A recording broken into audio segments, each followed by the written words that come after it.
Welcome to the Jordan B. Peterson podcast, season 4, episode 54. This episode was recorded on June 14th, 2021. In this episode, Dad spoke with Dr. Clay Routledge, an existential psychologist, writer, and professor at North Dakota State University. He's also a senior research fellow at the Arkbridge Institute and an editor for Profectus magazine. Dr. Routledge studies basic psychological needs and how they're shaped by family, social bonds, economics, and broader cultural worldviews. He's published over 100 scholarly papers, co-edited 3 books on existential psychology, and written several books, including Nostalgia, a Psychological Resource, and Supernatural, Death, Meaning, and the Power of the Invisible World. A lot of Dr. Routledge's work focuses on the need for meaning, so he has a lot in common with my dad there. They had a very engaging conversation where they spoke about loneliness, meaning, nostalgia, terror management theory, and existential psychology. They also get into human progress, responsibility, religion, and UFOs, so a pretty wide range of topics. I hope you enjoy this episode as much as I did and have a wonderful week. Hello, everyone. I'm pleased to have with me as a guest today Dr. Clay Routledge.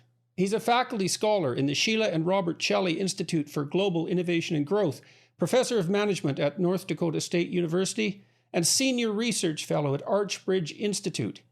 Dr. Routledge studies, among other topics, meaning, belief, atheism, magical thinking, existential economics, and entrepreneurship. He is the author of Nostalgia, a Psychological Resource, and Supernatural, Death, Meaning, and the Power of the Invisible Word. He has published more than 100 academic articles, co-edited 3 books, and written numerous pieces for outlets such as the New York Times, the Wall Street Journal, Newsweek, Harvard Business Review, and the National Review. I first ran across his work in Newsweek, where he wrote an interesting article on what you might describe as the potential moral failings of universal basic income and its failure to address people's need for meaning in addition to the necessity for economic security. I looked up his website and found that his lab does unique work. There aren't a lot of psychological labs that are concentrating as intently as Dr. Routledge on meaning and belief and that sort of thing. And so I thought it would be very much worth talking to him, especially also given his emphasis on economics, which adds an additional twist to his interests. So welcome, Dr. Routledge.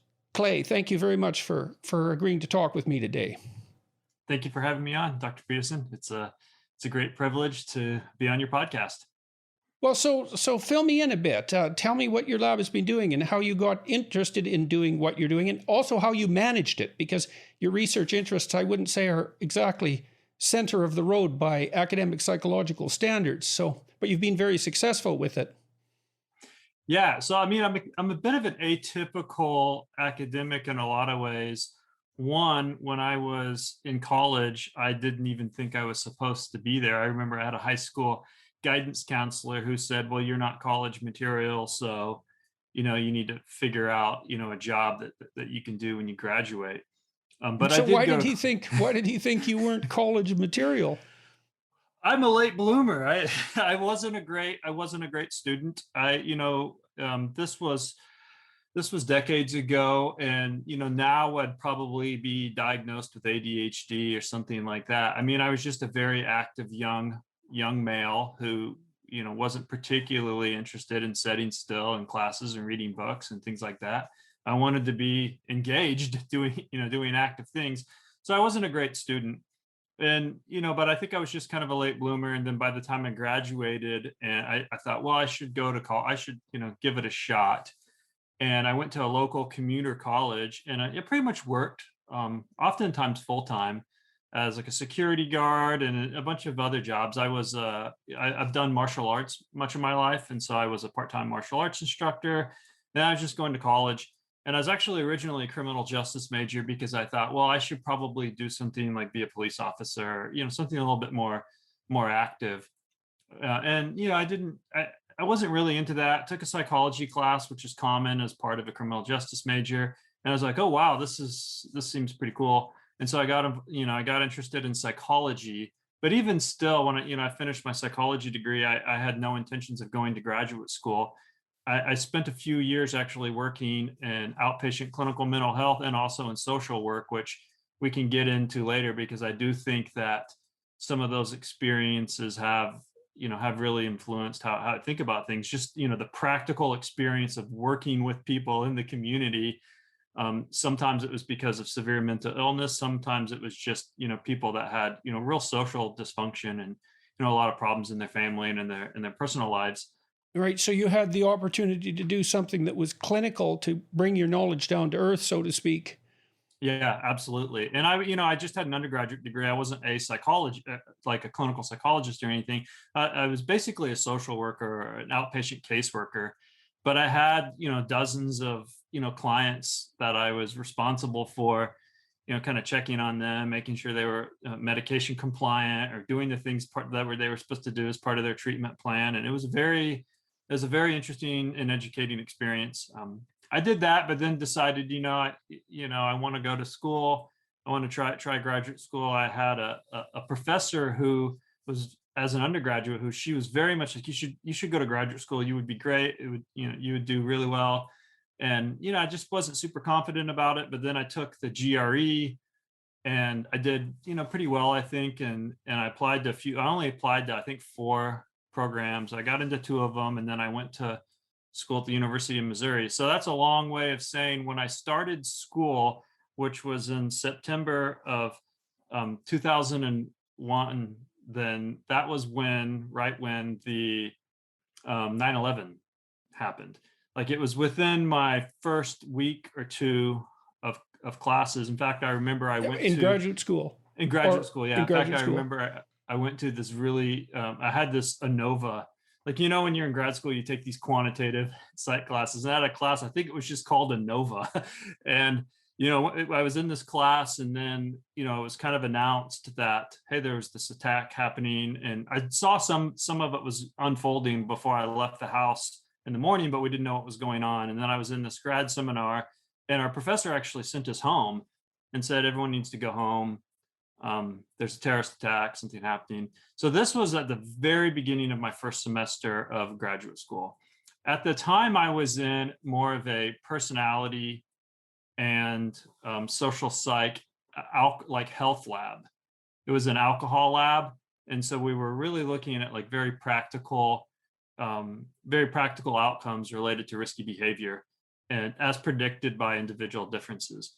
But when 9/11 happened, I just started thinking about, it just really astonished me how you had these people that are, because of a cause or something they believed in, are willing to sort of override their self-preservation instinct and die in the service of an ideology. Yeah, well, that was something that really compelled me too. I was very curious all the way through my graduate school career about what it was about belief that was so compelling that people were willing to risk their lives or to kill or to commit atrocities, all of that. So what is it that belief does that's so psychologically significant that it seems to override everything else? It's a hell of a question. Right.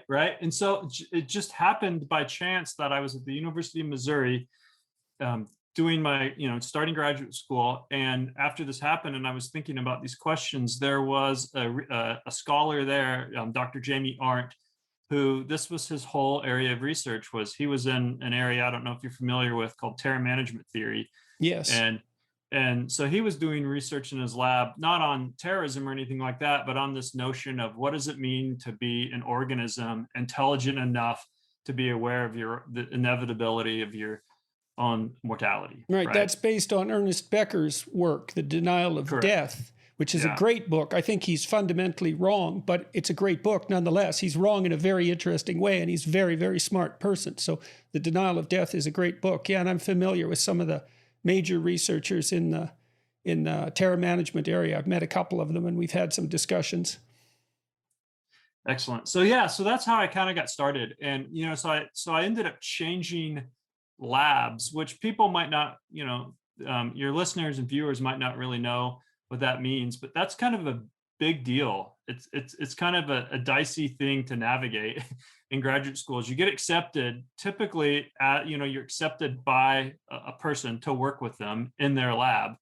And then to be like, well, I want to move to a different lab. It's kind of a big. Yeah, it's like switching an apprenticeship. Right. And it can go quite wrong. Yeah, so it's a risky move, but when I started grad school, I wasn't really sure what I was doing. As an undergrad, I went to a small commuter college, and you couldn't work in a lab. There wasn't anyone doing research. So it wasn't like what a lot of my own students have the opportunity for, undergrads to work in my lab and get a sense, is this for me? So I had no idea. So when I started, I really didn't know what I was getting into. And so when I had the opportunity to potentially change labs, I negotiated it carefully so no one would be offended or anything. I certainly didn't want to hurt my own future prospects in the field, but everyone was fine with it. What did you find compelling about terror management theory? And can you outline it a bit for everyone? We could have a bit of a discussion about that as well. Yeah, of course. So what I found compelling about it was, and I do have some issues with it. I'm not in total agreement with it in its purest form. But what I found compelling about it was really the writing of Ernest Becker that it is based on, which is this notion of what does it mean to be so smart that in a lot of ways where, as Becker pointed out, humans have godlike imaginative capacities, right? We can fantasize about all sorts of things. We can do we can engage in all sorts of mental exercises in which has allowed us to transform this planet, right? And even send people into space. What does it mean to have that intelligence, yet at the same time know that you're a biological organism, that no matter how smart you are, you can't outsmart your own demise? And not only that it can come without warning. So you can exercise and wear your seatbelt, drink green tea and everything else you're told to do, and maybe if you're lucky, you'll avoid an early death. But that doesn't change the fact that when this podcast is over, I could take a walk out the door feeling pretty good about my day and get run over by a truck. And so that's what so what Becker and then ultimately some of the terror management scholars pointed out they argued was that is always kind of in the background, right? The threat of mortality. It's not we don't we've got things going on. We're not consciously thinking about it most of the time, but we're aware of it. And right. so Becker tried to bring closure to Freudian psychoanalysis, and so people who are interested in Freud could read Becker because he did a good job of modernizing Freud. And he claimed that we needed an immortality project to set up against the mortality and the terror that it held for us, and that we were compelled to identify with large-scale systems in an attempt to muster a kind of immortal heroism as an antidote to the terror of death. He thought of that, I think, essentially, although he wavered somewhat in the book, essentially as delusional. And I think in some sense, from my perspective, that was where he went wrong, because I'm not convinced precisely that it is delusional in its fundamental essence, but plenty of people would debate that. I think you and I are on the same page about that. I would agree. I don't think it's delusional. And there's some other issues maybe I think that people can take with some of the theorizing. But ultimately, the terror management theory, for people who aren't familiar with it, is taking those ideas of Becker of saying that, well, because of this awareness of mortality, which Becker argued would otherwise be paralyzing if you didn't have this hero project to engage in, and that's why the book's called Denial of Death, right? At some level, you have to deny that that's it, right? And you have to transform yourself into something symbolic. And so one of the arguments that Becker made is humans live in kind of two worlds. We live in the material physical world that, every morning when you wake up and have your aches and pains and need to go to the restroom, you become well aware of your animality, right? Your creatureliness. But we also live in this imaginative symbolic world where we're able to create works of art, world religions, all sorts of interesting things. And that world is the world of meaning that we seek to create. And ultimately that is the world that's immortal, because I know that, I'm going to die, but I can be part of a project. Like you said, I can be part of a heroic project that outlives me. So in a lot of religious traditions, that might be very literal, right? There's a belief in an afterlife. But Becker also argued that we have the ability to engage in symbolic immortality projects as well. So passing down our genes, or creating works of art, or building communities. things that outlive us, to the extent that I can say part of myself is in those projects, then part of myself lives on, even if I don't physically. And so that gets into, that takes us back to the terrorism idea, because one of the arguments was that, well, you're going to die and there's not much you can do about that, but if you invest yourself in something bigger than yourself and that thing lives on, then you have some type of immortality. And do you remember that movie Braveheart? Yeah, I interviewed the director a few weeks ago on my podcast. Oh, really? Well, there's a great scene in there where he's trying, William Wallace is trying to motivate the people to overcome their fear of what is clearly a lopsided battle, right?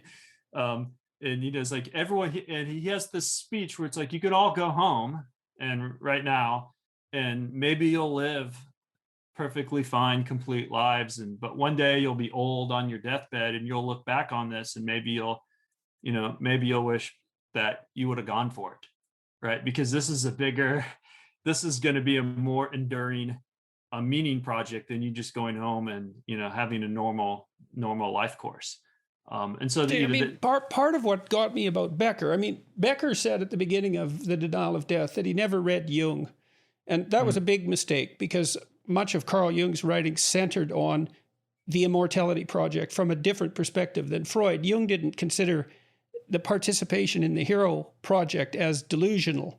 He thought about it as centrally adaptive. And it seems to me, the tack I've taken is that the meaning that people derive from being embedded in significant projects is an antidote to the terror of not so much mortality, but fragility, I would say, because there's actually things you can be a lot more afraid of than death, I believe.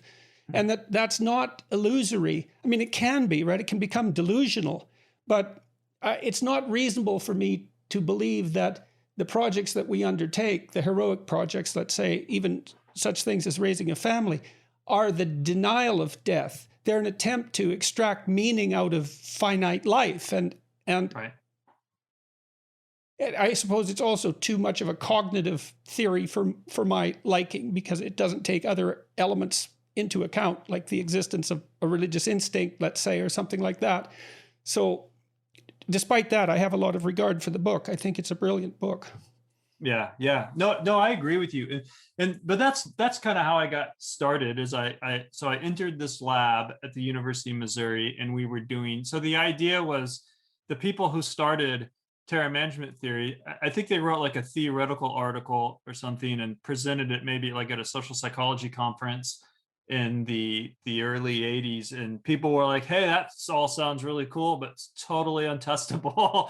And so I think that was the initial reaction. And then so what they did is they tried to create a series of hypotheses that they could test, and one of them, the most common one, but certainly not the only one, is what's called the mortality salience hypothesis, which basically is, if it's true that the awareness of death is the thing that provokes our investment in these belief systems, and as well as the self-esteem project, which Becker talked about a lot, then temporarily heightening people's awareness of mortality should in turn temporarily heighten their defense of these systems, right? Right. And so that's what they started doing experiments. That was saying, hey, Solomon, Greenberg, and Pazinski. Correct. Right? Yeah. They wrote a book called The Worm at the Core, on the Role of Death in Life. That came out in 2015. I haven't looked at that book. I've talked to Greenberg and Solomon about their work before. They'd be good to have on this podcast, actually. I hadn't thought about that. So they would bring people into the lab and remind them in various ways of their mortality, and then look at the effects on their beliefs, the putative effects. They also had a hell of a time publishing their work to begin with. It was resisted quite stringently, quite assiduously by people in the field. Yeah, I think so. In a lot of the resistance, it seems to be, this is too philosophical, it's too abstract, it's hard to pin down, and understandably, because one challenge, one of the challenges that people have made to the theory is, when you make people aware of their mortality, or when you heighten people's awareness of mortality, regardless of how rigorous of a control condition you have.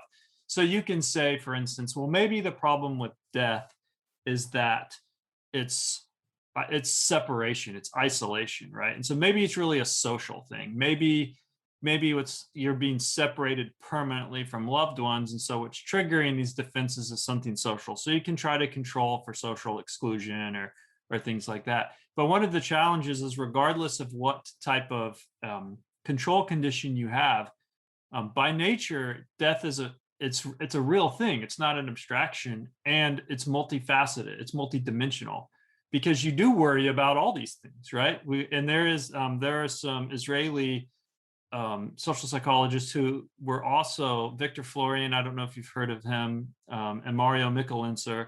They were also doing this kind of existential psychology, and they were looking at the awareness of death more through this multidimensional perspective, that when people are the fear of death isn't just the fear of annihilation, which is kind of what Becker focused on, but it is the fear of there's uncertainty about what's going to happen after you die. There is a social element of it too, which is, I'm going to be separated from the people I love. There's a fear of pain. I mean, so there is a whole bunch of other stuff packed in there, and it's hard when you make people aware of death, you're bringing online all of that stuff. And so how do you, it's a bit complicated to disentangle. And it's not obvious too whether like death is a subset of uncertainty, or uncertainty is a subset of death terror.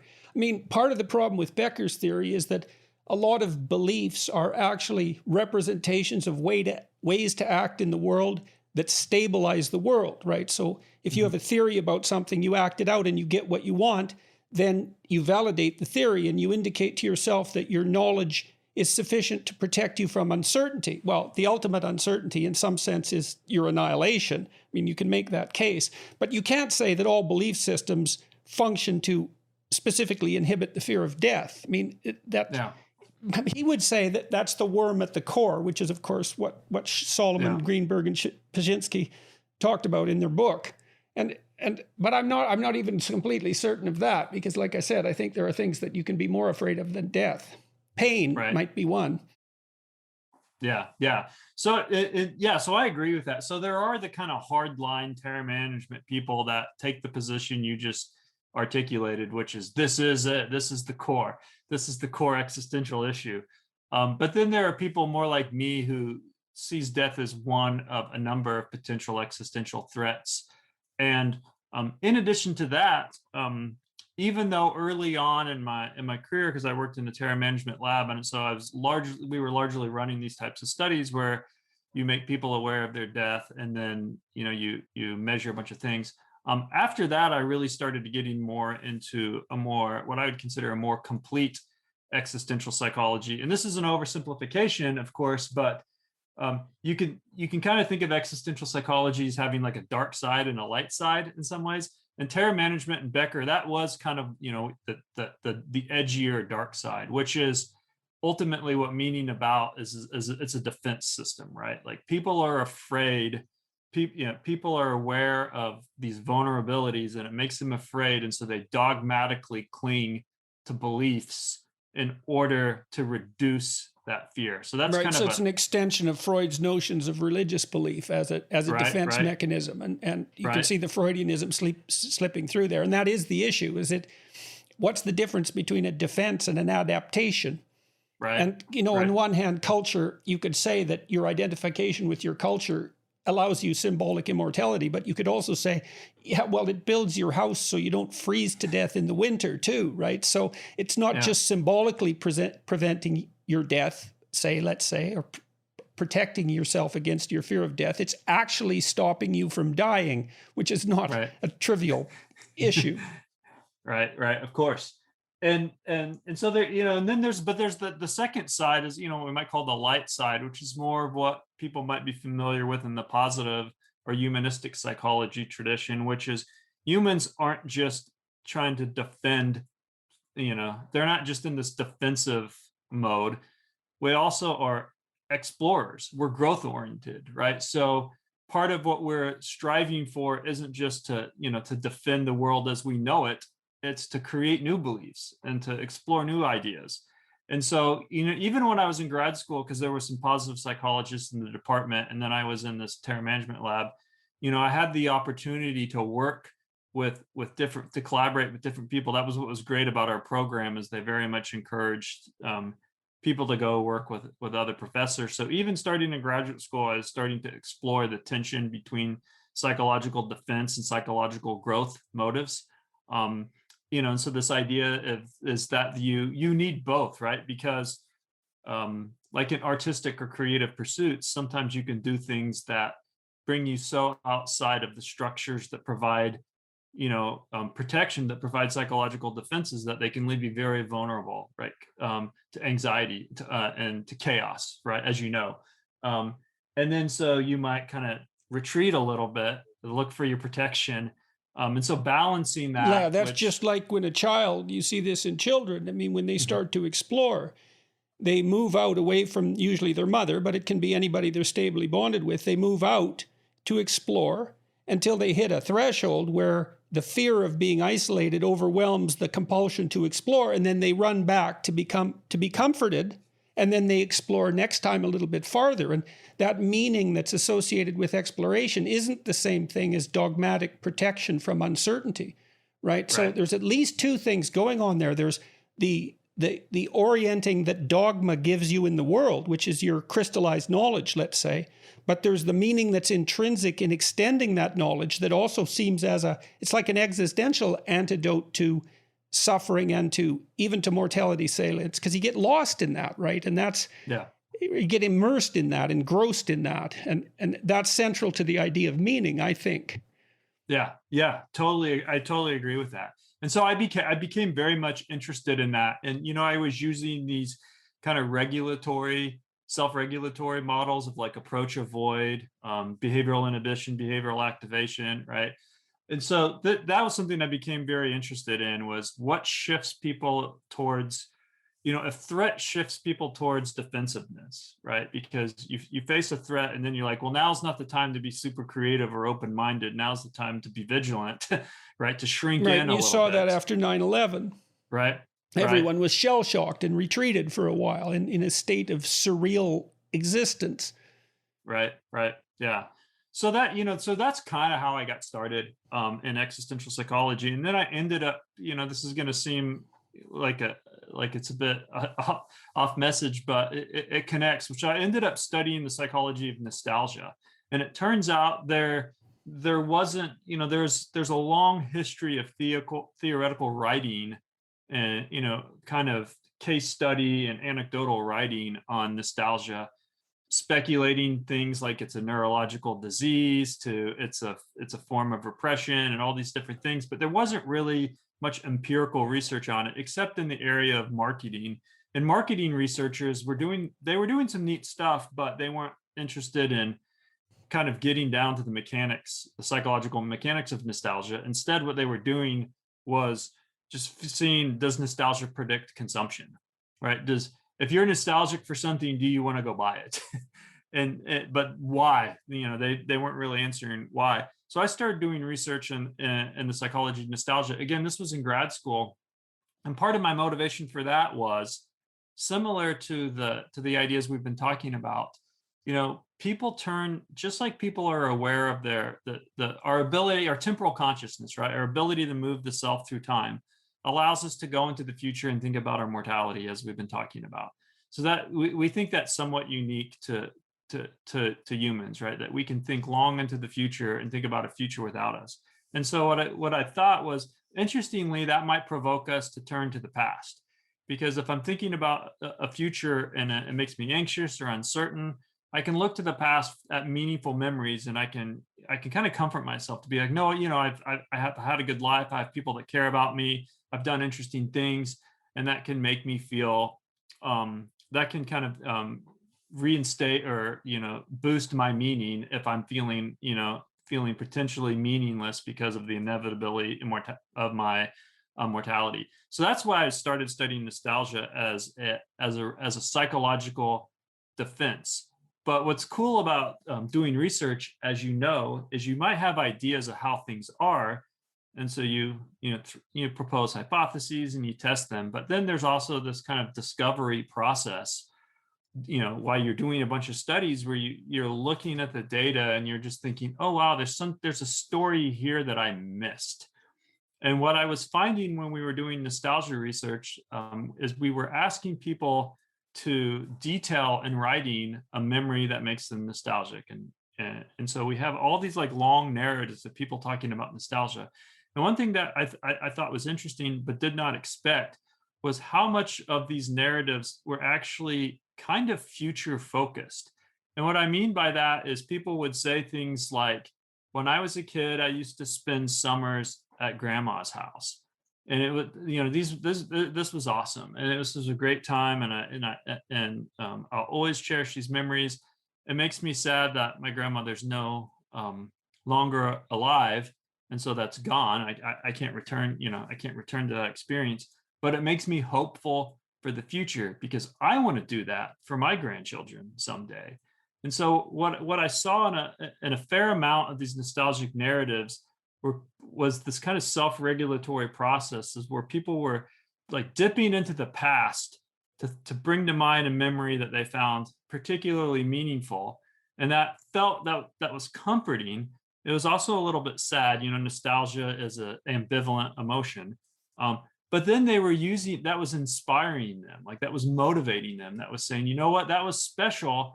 So I should orient my life in a way that allows me to reproduce something like that. Well, that's the purpose of memory, right? I mean, people think that the purpose of memory is to remember things as they happen. And that's really rather shallow conception psychologically. I mean, you remember bad things so you don't repeat them. And you identify good things so that you know what good things are and you can pursue them. It's a very pragmatic process when it's properly functional. There's no reason just to have an objective record of the past in your head. Right. You want to mine it for significance. And so it's very interesting that nostalgia took that future-oriented turn. So you think people get meaningless, let's say, and they get a little bit desperate. So they turn to the past and they look for things. They search for places that were meaningful. They think, oh, that was valuable. Maybe I could pursue that in the future. Yeah, I think so. And so I've now done dozens and dozens and dozens of studies on the psychology of nostalgia, and which is led me, and not just me, but a number of other researchers to kind of position nostalgia as as being a motivation, as having this self-regulatory or motivational purpose, which is exactly what you just said, which is I might be experiencing loneliness or even boredom or uncertainty, or something's going on and I don't feel totally stable in life. I'm missing something, and so I reach into the past, and I think it's good to think about it that way. It's not, because there's a popular conception of nostalgia that it's hiding in the past, that you're avoiding your problems, that you're avoiding the future. And so there's a very negative attitude in some quarters of like nostalgia is bad because it gets in the way of progress. But my argument is no, what happens is you're not running to the past and hiding. You're reaching into the past to pull into the present experiences that will help guide you. And then that puts you on the path forward. And now we've done a number of studies in which we find that, after people engage in a nostalgic writing task, that they subsequently feel more optimistic and motivated. And it also increases actual behavior. So when people write about a nostalgic experience, which is typically social, it's typically an experience shared with loved ones, they subsequently want to go out and do things with people, right? They were like, hey, that was really good. I should do that again.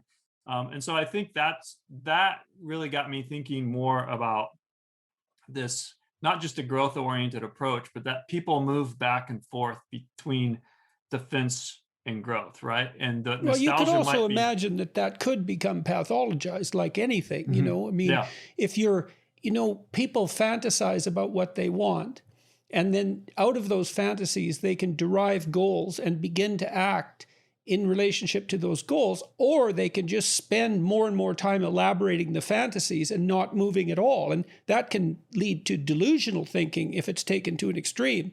But that doesn't Right. mean that fantasy per se is a pathological activity, just that when it becomes a substitute for action, then it can become pathologized. So Yeah, definitely. I mean, yeah, I always say nostalgia is like a lot of things that are generally good for you. That people can. I mean, there are people who over-exercise, right? That physical fitness is good, but there are people that spend too much time at the gym, and then it ends up causing injury because they're doing too much of a good thing. right. There are But lots I of would, people who drown from drinking too much water, as it turns out right? as well. So, anything in excess can be a poison.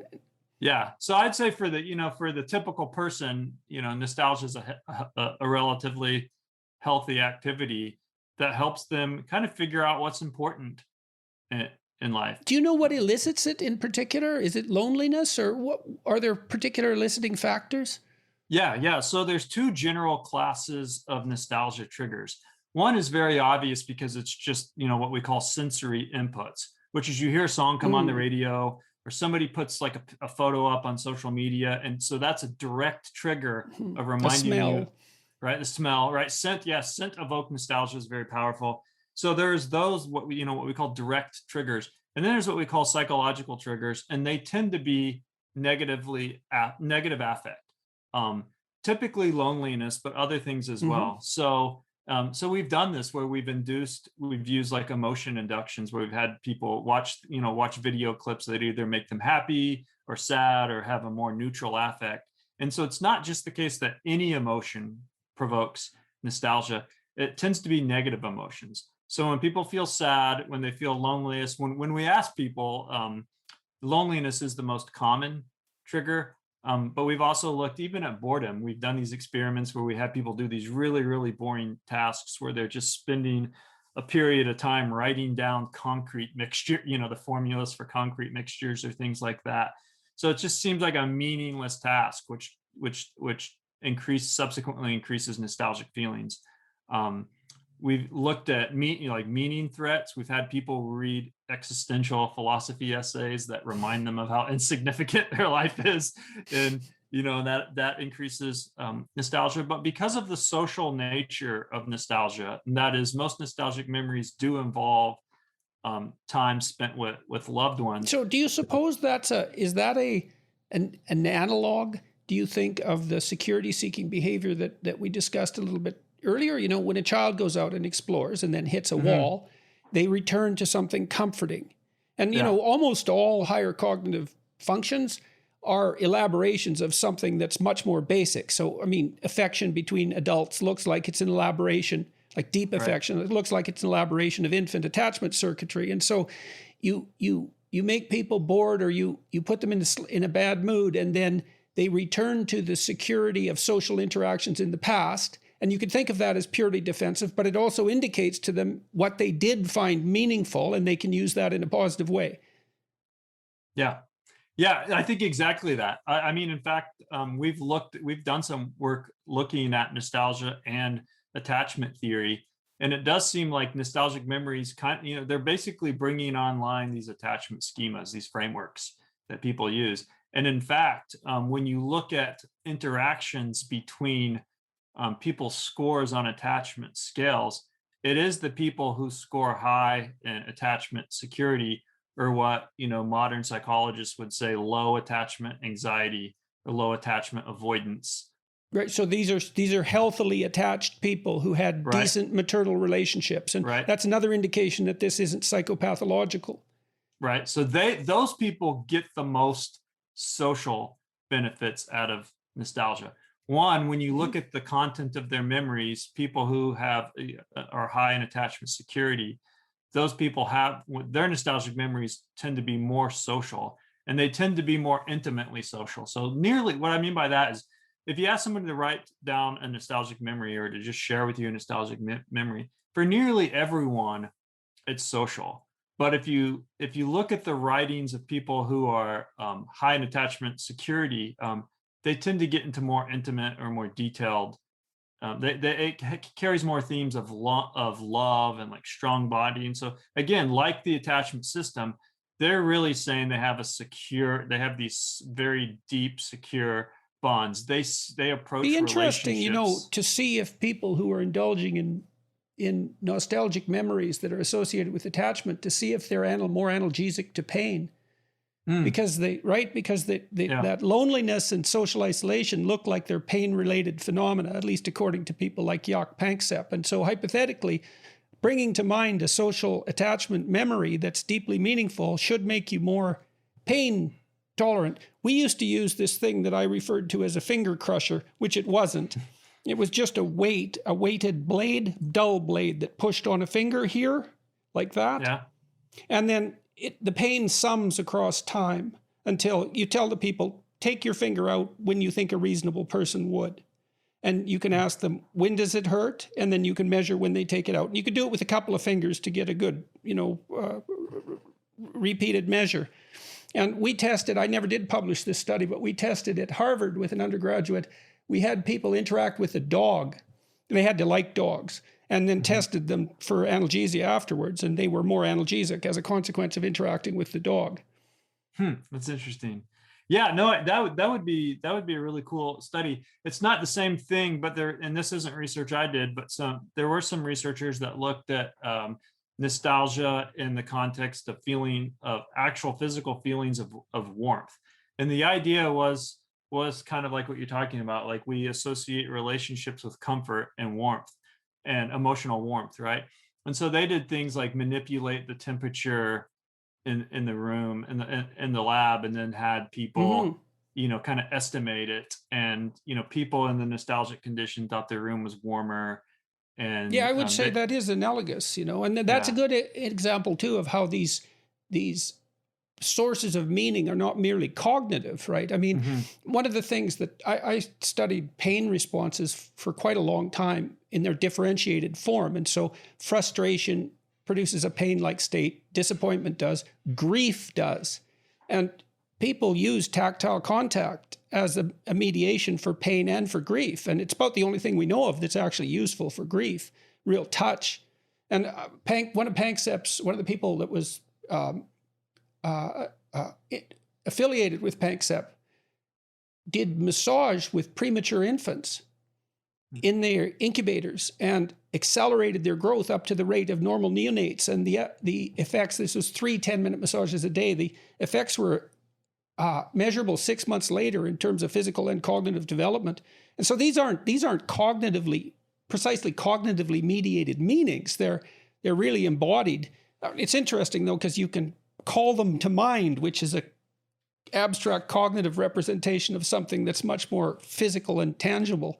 But they're not delusional, and they're not just meaning systems. They're something far more basic than that.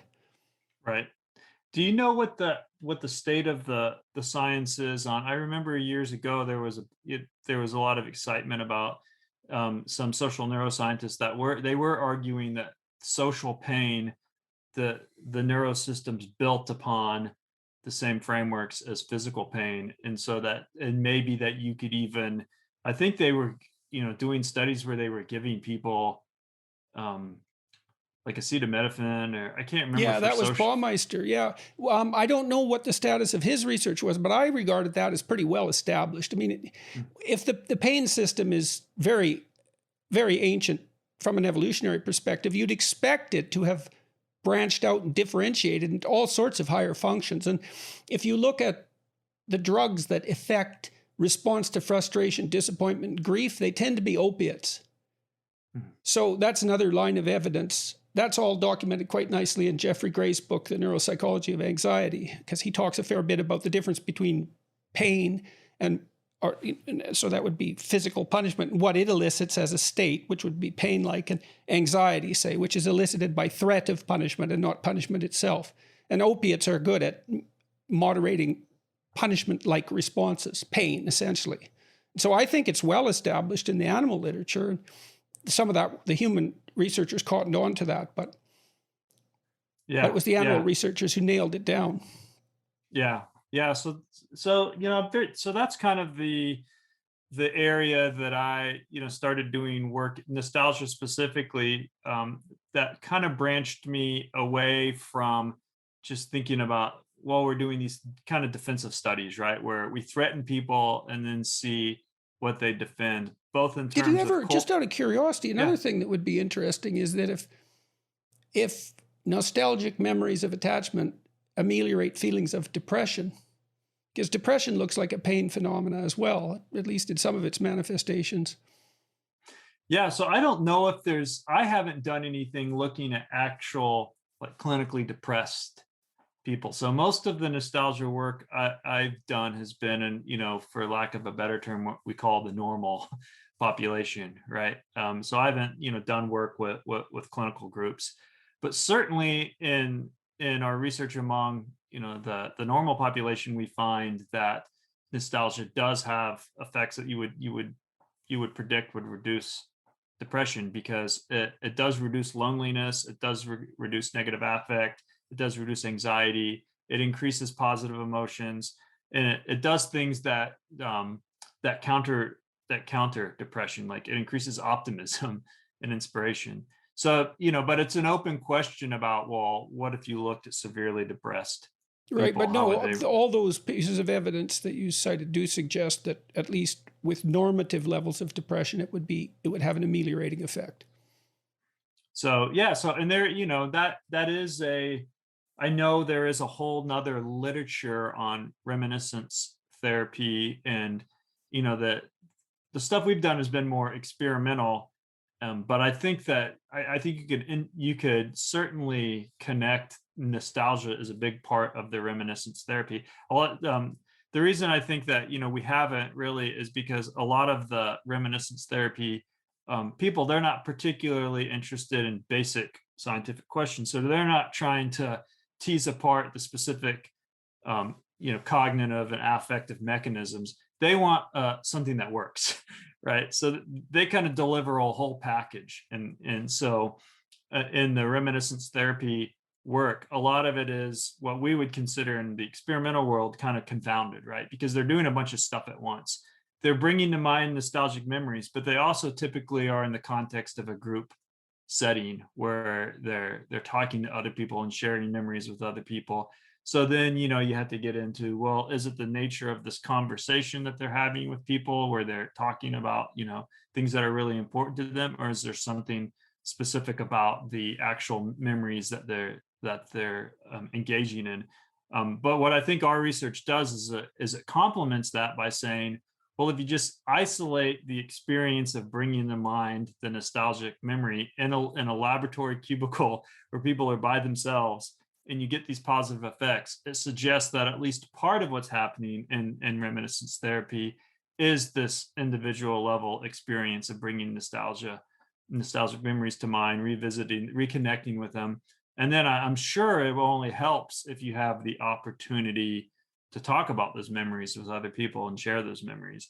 In fact, that's a new area of research that we don't have anything published in yet, but I had a PhD student who actually just graduated, and this is what her dissertation was on, is what she called shared nostalgia. And her argument was, what we do in the lab is not very typical of how most people actually experience nostalgia, which is people tend to be nostalgic when they're around others.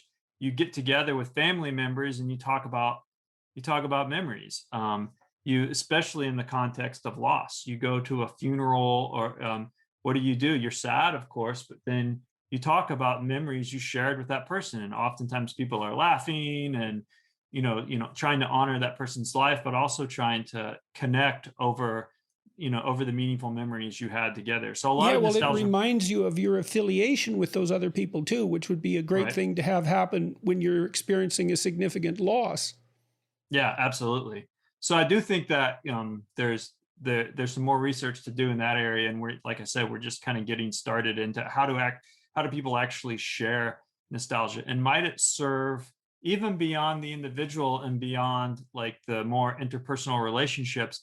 We're also interested in nostalgia at the cultural level, because there are ways that we might pass down traditions and rituals intergenerationally that connect.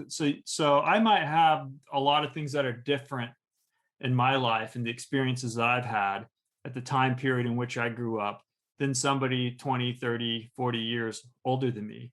But to the extent that there are things that are passed down in the family or in the community that can connect me to that person, that might help with intergenerational community life, right? And so for just or to with make it, social cohesion, period, or so, because right, we absolutely, if we're strangers to one another, and then we can identify elements of our past experiences that we share, maybe like shared love of a particular band or something like that, then yeah, we're identifying areas of commonality and perhaps decreasing our distrust of one another. I mean, Robert Putnam has demonstrated that, communities tend to be more generous politically when they view those in the community as importantly similar to them.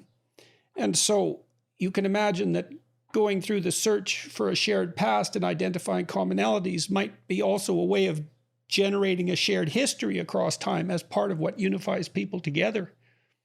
yeah, absolutely. So this is what we call collective nostalgia, what you just articulated, which is, um, I might have never met somebody who lives across the country, but to the extent that that we have as Americans, that there is something that that we identify with, like even music, like you said, or a movie. If you remember when, um, I don't think they were particularly good movies, but when the new Star Wars movies came out, people were really excited about them because there was this collective nostalgia of, we all remember when we were watching the original Star Wars movies, and that was kind of like a quintessential late 70s, early 1980s American thing to do that we could bond over, and Yeah, well, people would get. it's part of experiencing a shared myth. It's not trivial. I mean, it's Right. trivial in one sense, but it's not trivial at all in another. I mean, we don't exactly know what it is that bonds people together in a community, a family, a community, a nation, any of those things. And the idea that it's shared positive memories is, well, that's got to be part of it. Yeah, yeah. I actually talked to a screenwriter a while back about this, and he made an interesting point. He was talking about how, because we have the way with the internet and with all these different entertainment options we have now, his argument was we might be losing some of the shared media, shared entertainment. Now, people talk about this when they talk about news all the time. They say, oh, Yeah. people consume different news. But to the extent that he was making even the point that we have all these like dedicated children's programs, where he was talking about when he was a kid, he had to watch whatever his dad was watching. And so his dad would introduce him to Western movies or whatever, and the whole family would watch the same thing. And so you had this shared cultural, artistic experience that connected you.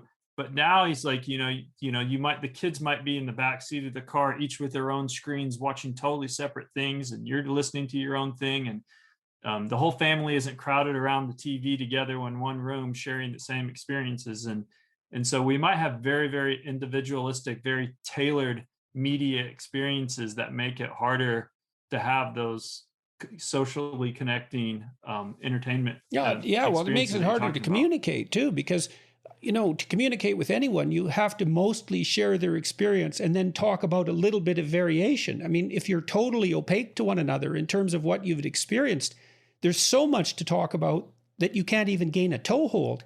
And you do Right. wonder if this incredible explosion of entertainment options, let's say, but it's far more than that. It's cultural options, does Right. produce, well, perhaps does heighten the probability of the kind of fragmentation that we seem to be experiencing right now.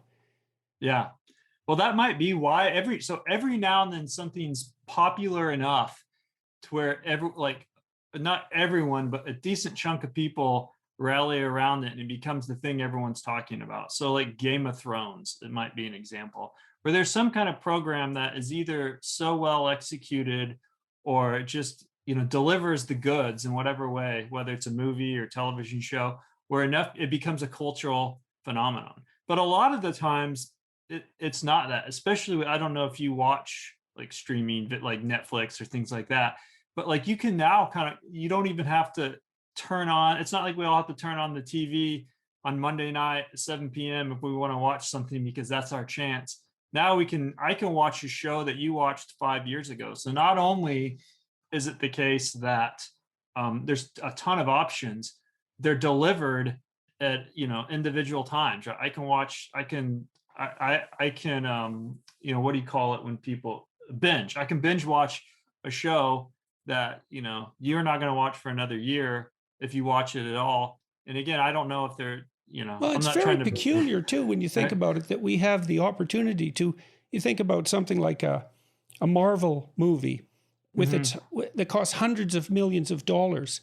That we have the technology that enables us to experience that singly. I mean, Right. it's completely preposterous. I've been associated to some degree with one traditional culture, and they use dance, music, storytelling, masks, religion. It's all integrated into one thing, and they all participate in that simultaneously. And that's really the core of their culture. I mean, without that, they're not a people. And when you're not a people, to be a people is to be very much the same as other people in important ways. And that's part of what makes peace. And you do wonder the increasing atomization of our exposure to cultural material, what that leaves us to have in common. Right. So there is a provocative argument that some have made, people like, I don't know if you're familiar with Patrick Deenan and, some of these, like Catholic traditionalists. And he wrote that book, Why Liberalism Failed. And, it's not my expertise I don't know anything about like political history. And so I can't really, like litigate his case for him or make a case against it from that perspective. But from this perspective of psychology, I think that he's onto something. And his basic argument is the success of liberalism is its ultimate failure, in that if total individualism means that I owe you nothing, right? That I can reject whatever, I can reject whatever culture I was raised in and forge my own path. And in many ways that, we can think of that as being good, because it can mean we can escape being oppressed, or, we can get rid of bad systems that are barriers to my liberty.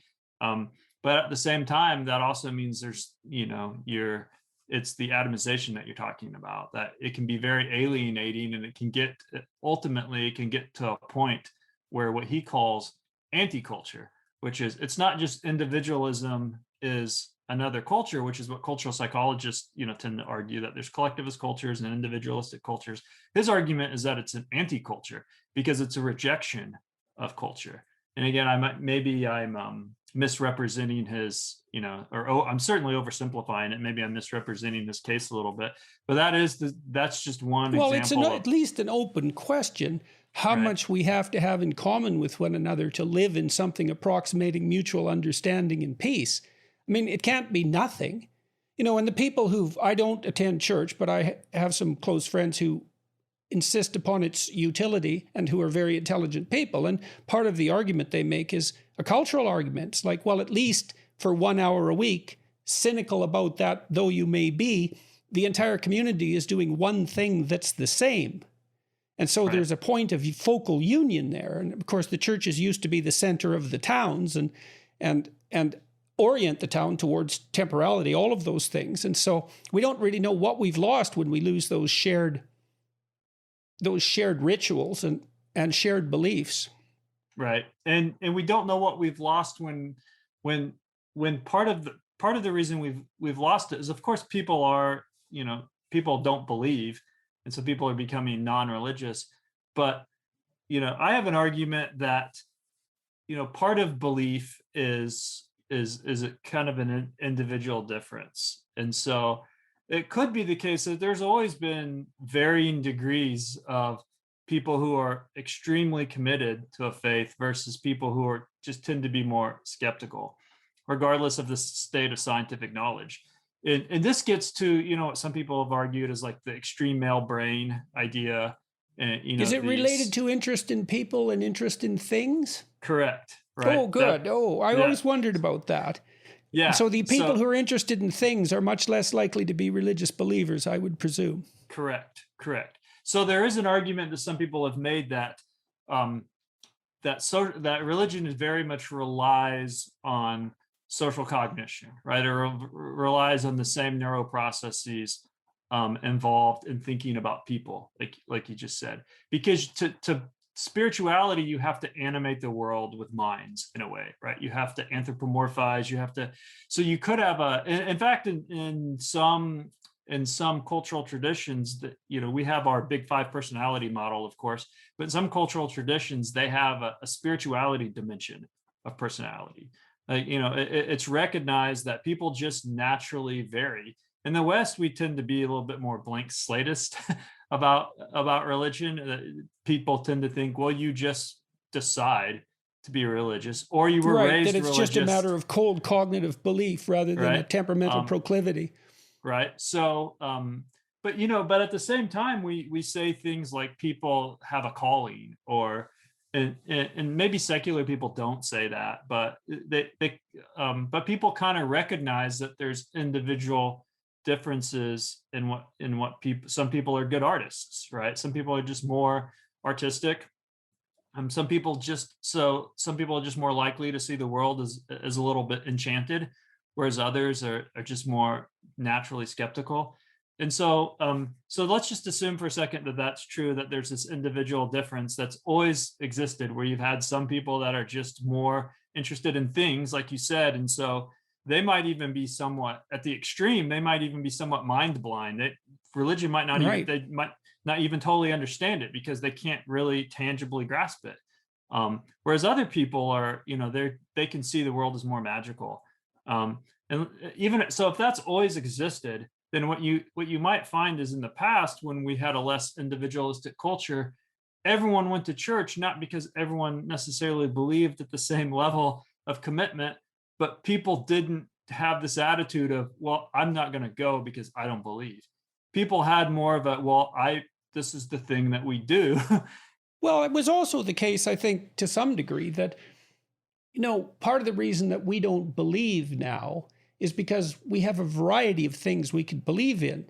And Right. the farther back you go in history, I mean, imagine a medieval town where Christianity dominated. There might have been some Jews there who had posited an alternative faith, let's say, but Christianity wasn't so much an explanation of the world as it was the explanation of the Right. world. So, I mean, maybe you were a brilliant iconoclast and you doubted certain things, but you didn't have an alternative schema of Right. representation at hand like you do now.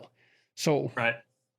Yeah, it was the only game in town. So yeah, so I do think that's part of it, but maybe there's a benefit, even though we have more things you can believe, of course. People act like it's weird if you say something to them like, well, maybe it's good from time to time to submit to things that aren't 100% in alignment with what you want to do and what you believe, right? Maybe there are benefits to being part of a community project, and there's a recognition that it's full of people with individual differences, that there are going to be people that are devout believers, and then there are going to be people that are more skeptical, but there's a place for everybody in this community. I mean, we do this with other things like sports. I mean, some people just aren't good athletes, no matter how hard they try.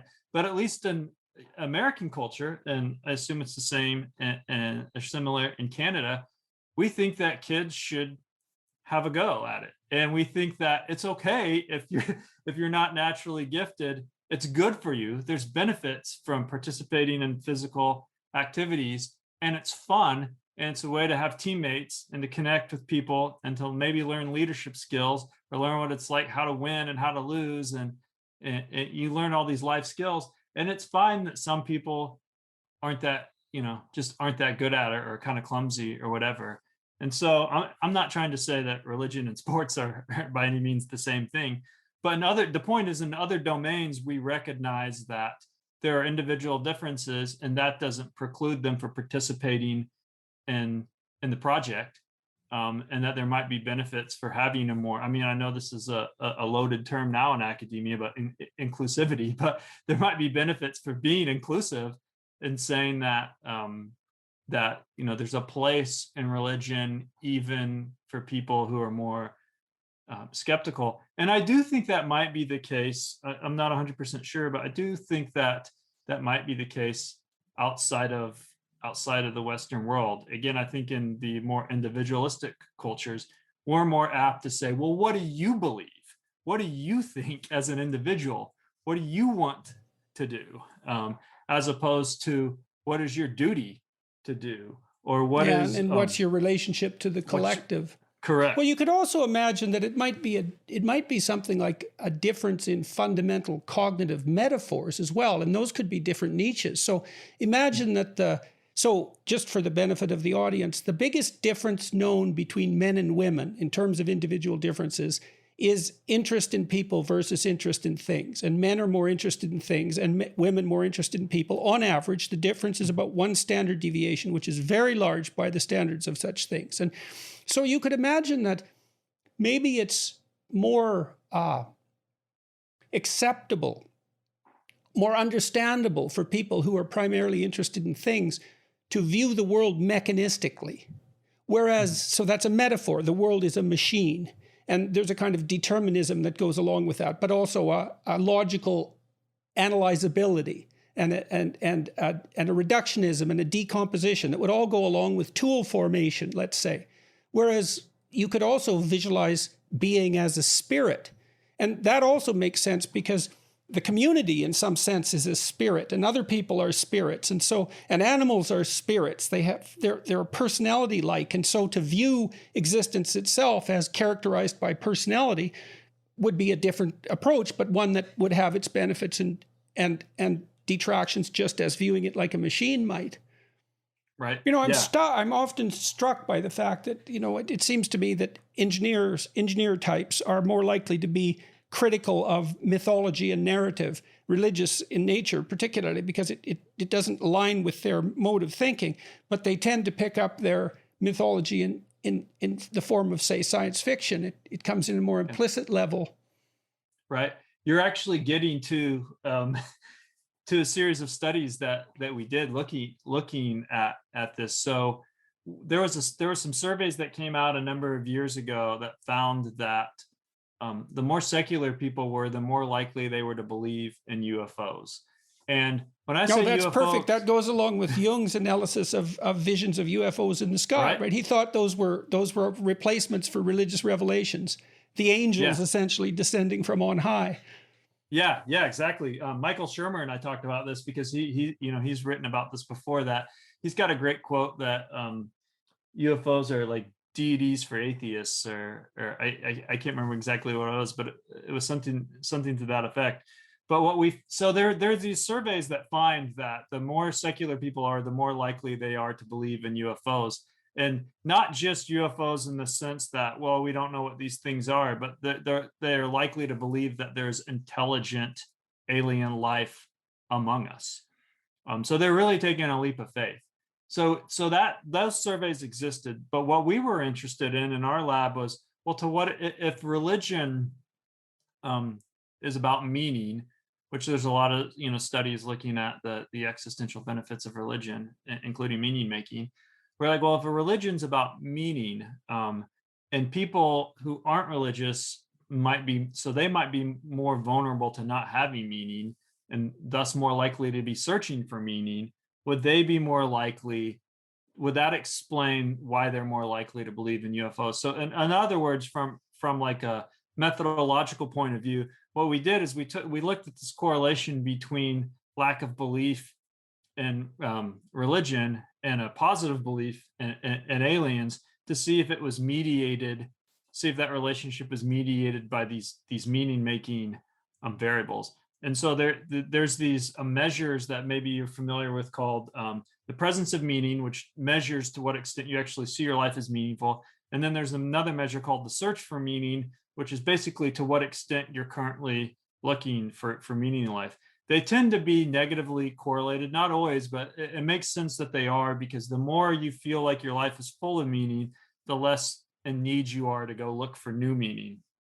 And so what we found was we found a support for a mediation model in which the less people believed in God, the less meaning they reported having, the higher they were in search for meaning, which in turn predicted their belief in aliens and So UFOs. have you expanded that to political belief? Because one of the things I heard this survey once from the Gallup organization in Canada. Now, you may know this, you may not, but Canada has had its bouts of separatism, right? Quebec, our French-speaking province, has put forward the plans to separate a number of times and has come very, very close to breaking up the country. And Quebec was the last country in the West, really, to radically abandon Catholicism. It was a really Catholic country till like 1959, and then it just disappeared. And now Quebec has like the lowest birth rate in the Western world, or close to, and very many out of wedlock, common law households rather than formally married. And whereas in the 50s, the typical family had 12 children, it's like one now. So radical transformation in a very short period of time that dovetailed with this rise in Quebec nationalism. And I always thought, well, Catholicism disappeared and the state became the religion. And then I saw a Gallup poll that indicated that if you were a lapsed Catholic, you were 10 times more likely to be a separatist.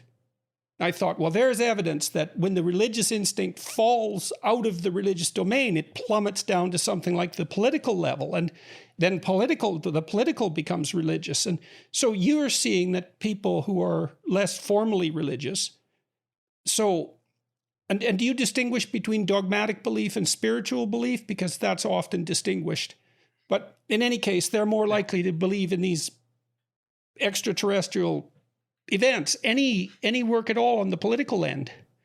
So I haven't done any empirical work on the political end, but what you just said is exactly what I was thinking. Now, there is some work in this model of compensatory control. So they're not looking at meaning; they're looking at a sense of control in life, and they found like there's a paper on it, and I'm trying to remember the name of it. It's called something like God or Government. And basically what they find is the less religious a society is, the more people want big government. And so the idea is that people want some kind of controlling structure that helps make, when you feel personally out of control, that helps order the world. And if a society moves away from religion, they tend to be more interested in government, which isn't exactly what you were saying, but I think it's close though. It's close. And I mean, it indicates, like your research seems to indicate, is that there is this fundamental impulse towards something approximating religious belief. And so then you might think, well, in most cultures, particularly traditional cultures, that need is fulfilled by the totality of the culture. It's relatively integrated and everything is oriented in the same direction. Whereas in our culture that's fragmented to the degree that it has, that's all gone away. But that doesn't mean that the desire for something like coherence has, and I can't see how it can disappear, because who wants incoherence? Yeah, I mean, that's uncertainty and trouble. And maybe that's driving part of this search for meaning that you're describing. Yeah, I think so. And one of the things that's really fascinating about this, because when I was doing this work and I was writing a book on all of this, so I was doing empirical work, but I was also looking at broad trends. So if you look in the US at the areas of the country that are the least religious, so you can look at that both in terms of self-identified religiosity, but you can also look at church attendance and other indicators of religion. Those are the places where the New Age industry is thriving, right? So like on the coast, right? So you can, at that broad level of analysis, you can say the more secular parts of society tend to be the ones that go more in on New Agey stuff. They also tend to be the one, and this gets to what you're saying, that also tends to connect with the political activism. And I remember this happening during maybe it's the early Trump administration years, that you'd see these articles in places like the New York Times. Like, these weren't fringe outlets. You'd see articles where it's talking about like witchcraft, the resistance witchcraft. So there were witches that were trying to cast spells against Republicans and Donald Trump, and there were these articles, totally unironic, and it wasn't like they were presenting this and saying like, wow, these people really believe this stuff.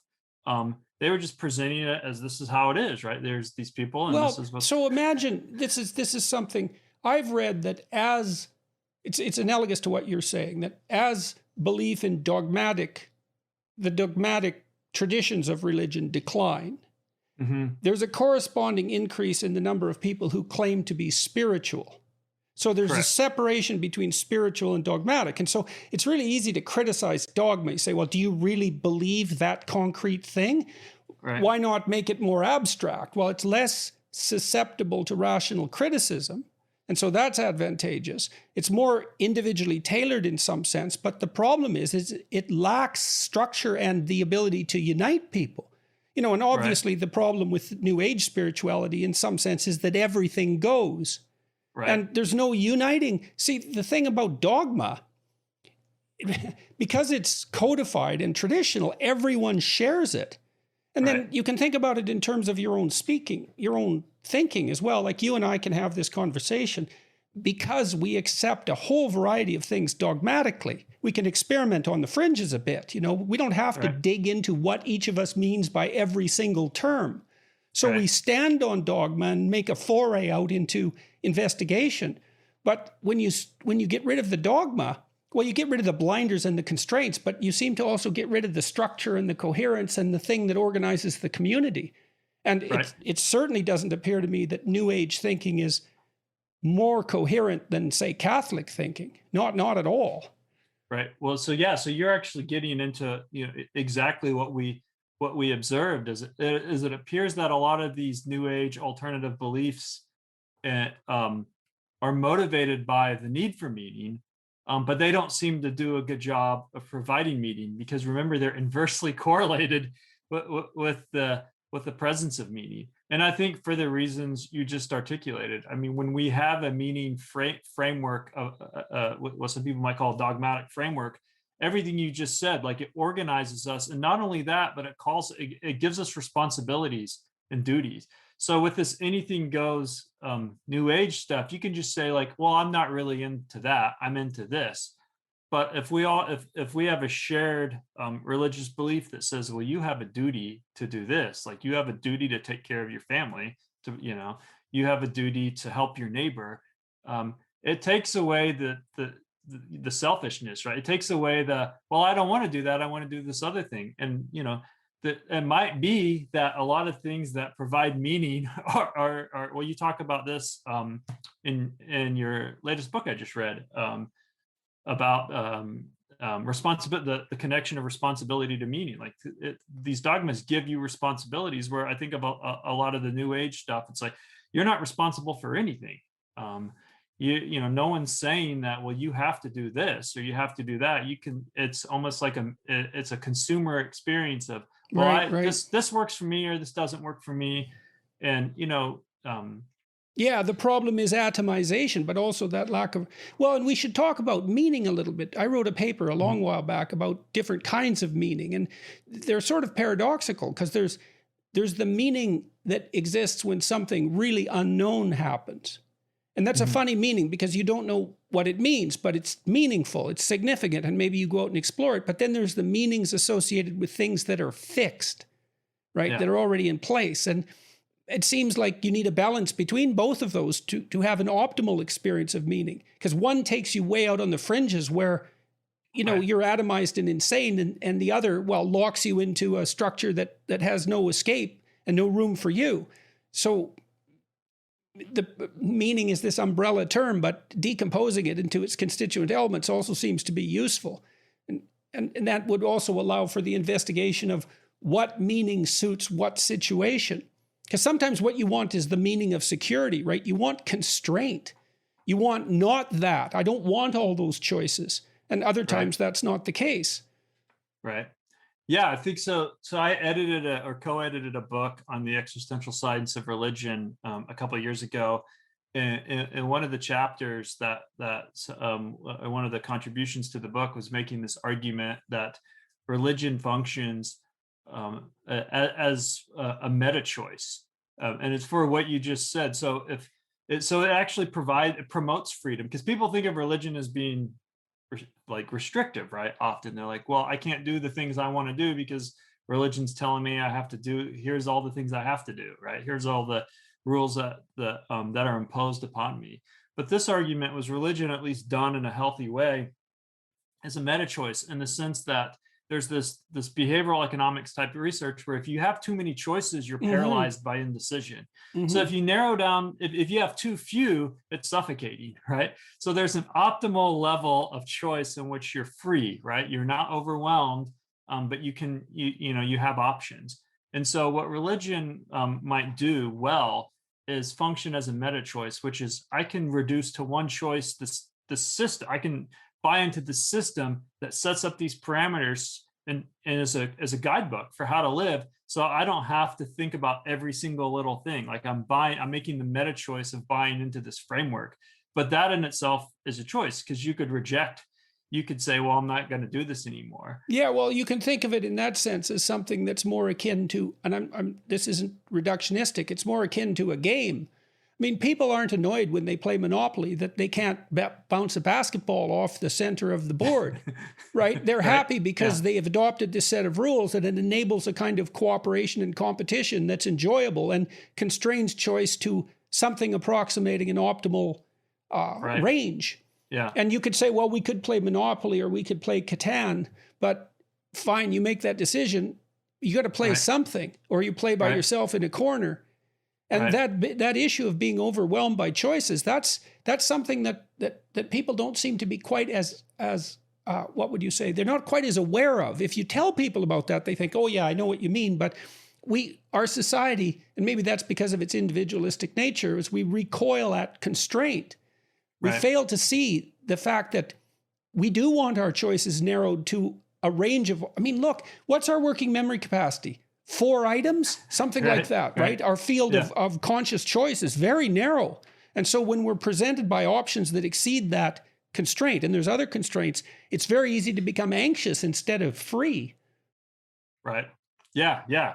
And so this is, I mean, and of course there are a number of people who have, put forward ideas like this, talking about the idea of ordered liberty or disciplined freedom, that you get more freedom when your life is disciplined. Like if you don't have certain rules that you live by, then your life can descend into chaos pretty quickly. I mean, people do this even when they think about something as simple as going on a diet, right? So if somebody gives you advice, like if you went to like a nutrition person, or you hired like a trainer or someone to help you lose weight or get healthy, one of the things they would tell you to do is if you don't have certain food in your house, you're less likely to at night be tempted to walk into the kitchen and eat a bunch of cookies if they're not there. But that requires a choice of not putting them there. So it's not a restriction on your freedom, right? You could get in your car, I guess, and drive out to the store and get cookies, but you're less likely to do it if you set up your environment in such a way that removes temptation. And so there's a lot of even very little things we do in life that are like that, right? Some people might say life hacks, right? Where we learn, well, if I do this, then I know myself, and I know I'm the type of person that after a long day's work, if I come home, I'm gonna drink too much beer, and so I'm just not gonna keep beer in the house. I'm gonna make beer a thing that I do only if I go out with friends. I mean, there are people that make these choices because they know they have vulnerabilities to over drinking. And so I think there's lots of things in life that even beyond religion or other systems in which, like you said, we kind of implicitly understand that you have to set up guardrails and rules, and people don't scream, well, that's anti-freedom. They think that's just being sensible and being reasonable. But when you talk about certain things like religious traditions or faiths, for some reason it seems to, at least in the kind of modern Western secular world, people seem to think that that's more oppressive. Well, it's also somehow. I think partly because more academically oriented types, thinkers, have proposed critiques of religion that are that reduce it to a single dimension and then criticize it along that dimension. Yeah. And so the atheist types like Richard Dawkins, and he tends to think that belief in God is like belief in a proposition, a stateable proposition. Is God real? Like, is a table real? And it isn't obvious that that's the proper way to formulate that issue. And you can make it absurd almost immediately by reducing it to that sort of representation. But there's multitude of functions that religious traditions serve. And even people like Becker, he basically reduced it to a single dimension. It's a defense against death anxiety. It's like, well, it may be that, but it certainly isn't only that. It's a very, very complex issue. Right. And so, but people run into these critiques. Marxist critique, religion is the opiate of the masses, or the Freudian critique, which is, well, God is essentially a projection of the Father, an infantile projection of the Father. It's like, well, yes, sometimes in some cases and in some ways, but wait, I guess it depends too, to some degree, and maybe you could tell me what you think about this. It seems to me that the core of a culture is something that's essentially religious by definition. Yeah. Like if you look at what unites people across geography and time, there's some central conception of the world as spirit that brings people together implicitly and explicitly. And then if you dispense with that, well, then what? Well, you've demonstrated that, you get people adopting rather odd beliefs. So that's a kind of heresy, essentially. So there's an automatic tendency to produce heretical religions. That's the consequence. And maybe some of those are political, and they're fragmentary. Yeah, no, I agree. I mean, that's actually why I started looking at the individual difference level of analysis, not because I was particularly interested in thinking about spirituality or religion or any of these things as an individual difference. What I was interested in is if there is, people did this when they talked about the need to belong. You can pretty much get everyone to agree that humans are social and have a fundamental need to belong. That's not controversial. So you can use that as an example. And what researchers did, they said, well, if that's true, then you would expect there to be natural variability. Everyone might have some basic need to belong, but there are going to be some people that are very, very oriented towards belongingness, whereas others aren't going to be so much. And so that individual difference isn't a case against the basic need. It's saying that the basic need manifests, differently across the continuum. And so that's pretty much my argument, I think, for religion and spirituality is that what you just said, I think is true. Is if a society abandons religion, they don't really become secular. They start investing in all sorts of other things, what we might call like a substitution hypothesis to fill that space of the role that, or the multiple roles that religion was playing in their society. But then an important question, which we talked about a little bit, is just because people are turning to different things to fulfill that function doesn't mean they're actually doing a good job of fulfilling it, right? Just because people are turning to politics as a substitute religion or UFOs or New Age beliefs doesn't mean those things are actually doing a good job of providing meaning. So let me ask you this then. So we've kind of come together on a hypothesis here, is that there is some need for union around a centralizing tendency. And that kind of throws us back to the beginning of the discussion, because Becker would identify that need for the centralizing tendency as a manifestation of the denial of death. And we've kind of elaborated on that and criticized it and broadened it, I would say. So it's something more like, the need to, imagine we have to unite in personality to some degree, right? I mean, so we're ruled by a body of laws. And it's interesting that it's a body of laws. And the laws are what we act out. So as long as we're law-abiding, that makes us a certain kind of personality.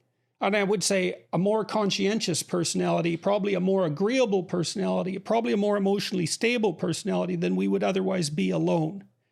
And so imagine that for us to live in a group, we have to partake in a central personality and deviate in our individual ways. But that partaking of the central personality, without that, we get fragmentation and inability to make peace, inability to understand each other, inability to cooperate.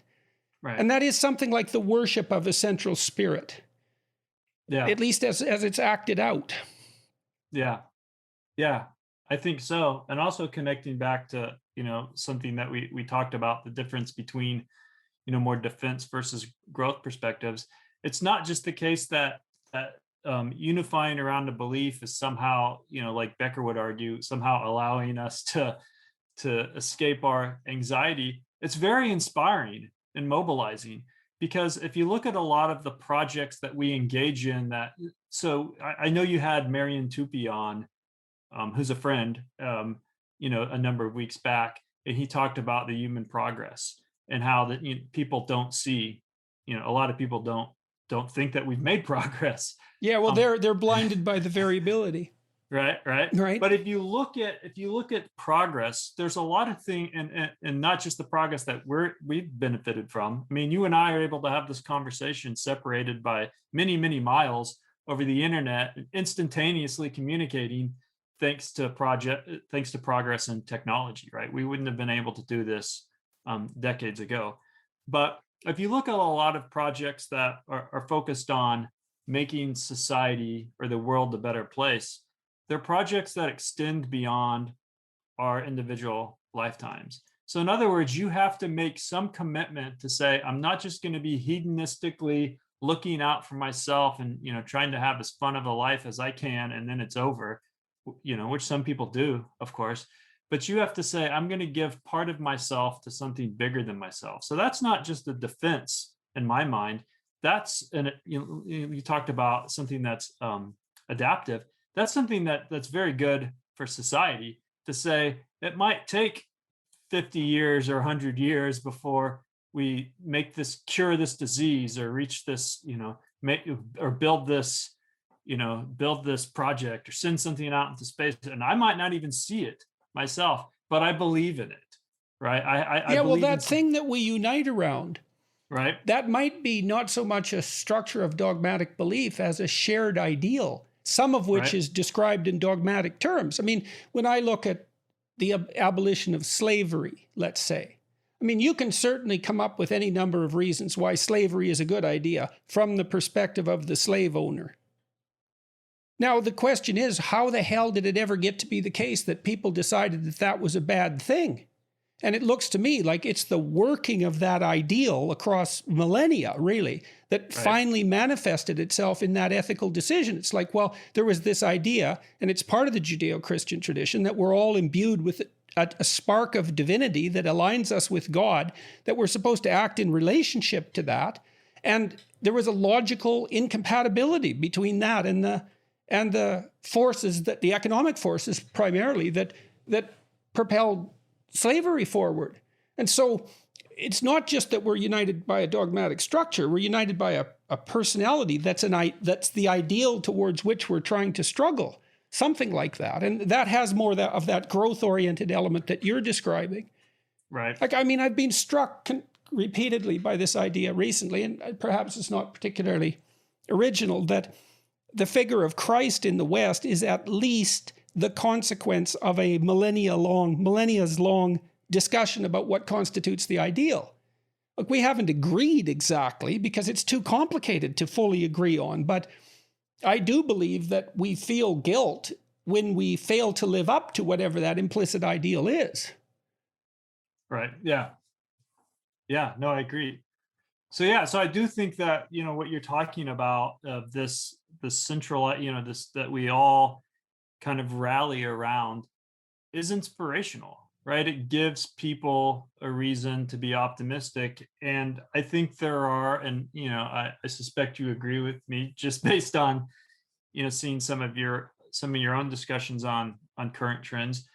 There are reasons, I think, to be concerned that we have a growing amount of not just people in like hyper individualism, of people not, having shared culture, but also just the associated pessimism and cynicism. You see this in the antinatalist movement. Right. You see this in some of the activism that is associated with the social justice movement, which is not, I think most of us would agree that there's more work to be done in any in any area where you might say there's still unfairness or injustice.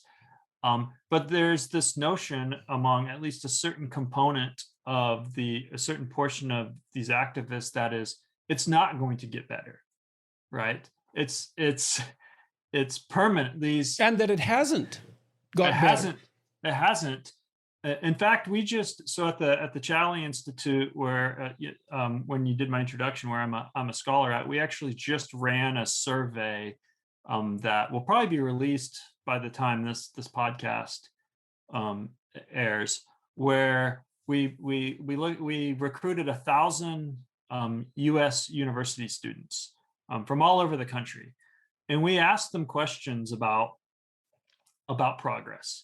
And we asked them specifically connected to their college experience, because what we were interested in is what are people learning? You hear all these criticisms about colleges and indoctrination, but we wanted to ask students, what do they think they're learning? And so we asked them, based on what you've learned in college so far, do you think the world has gotten better over the last 50 years? And we even gave them specific examples, because you could say, well, it depends on what you mean by it gotten better, right?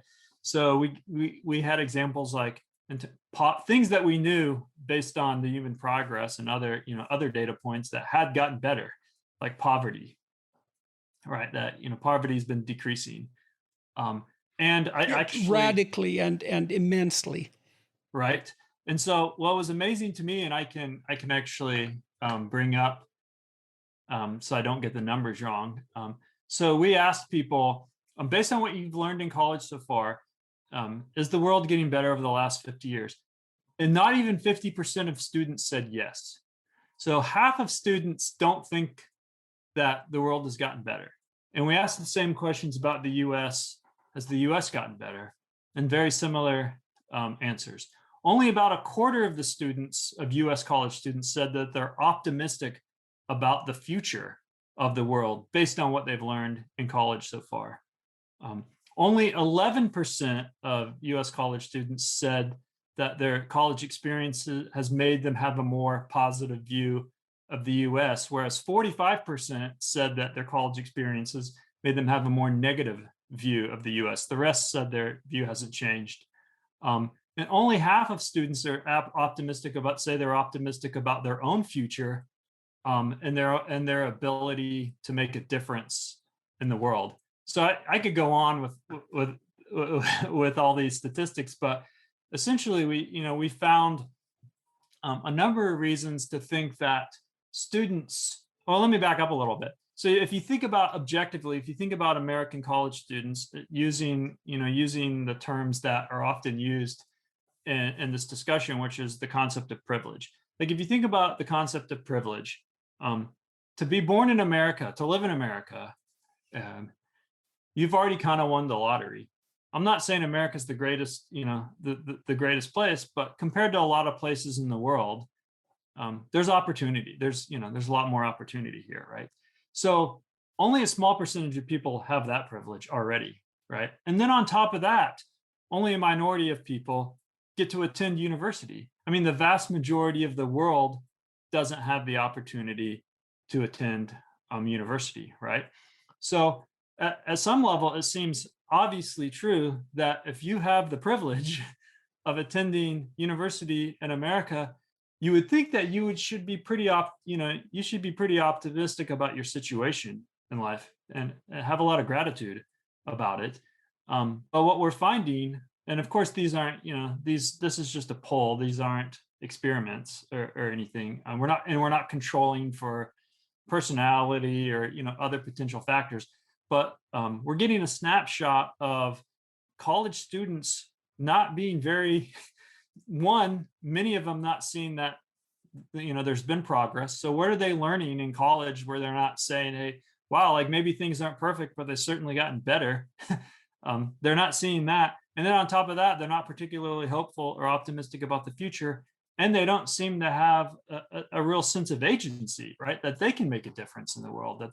And again, you would think that if you were sufficiently blessed to live in the United States and go to college, that might, from my perspective, that might come with a certain level of responsibility, right? That's, you know, you're very fortunate and you have a duty to do something in the world to help others, to make a difference, to make your community and your society better.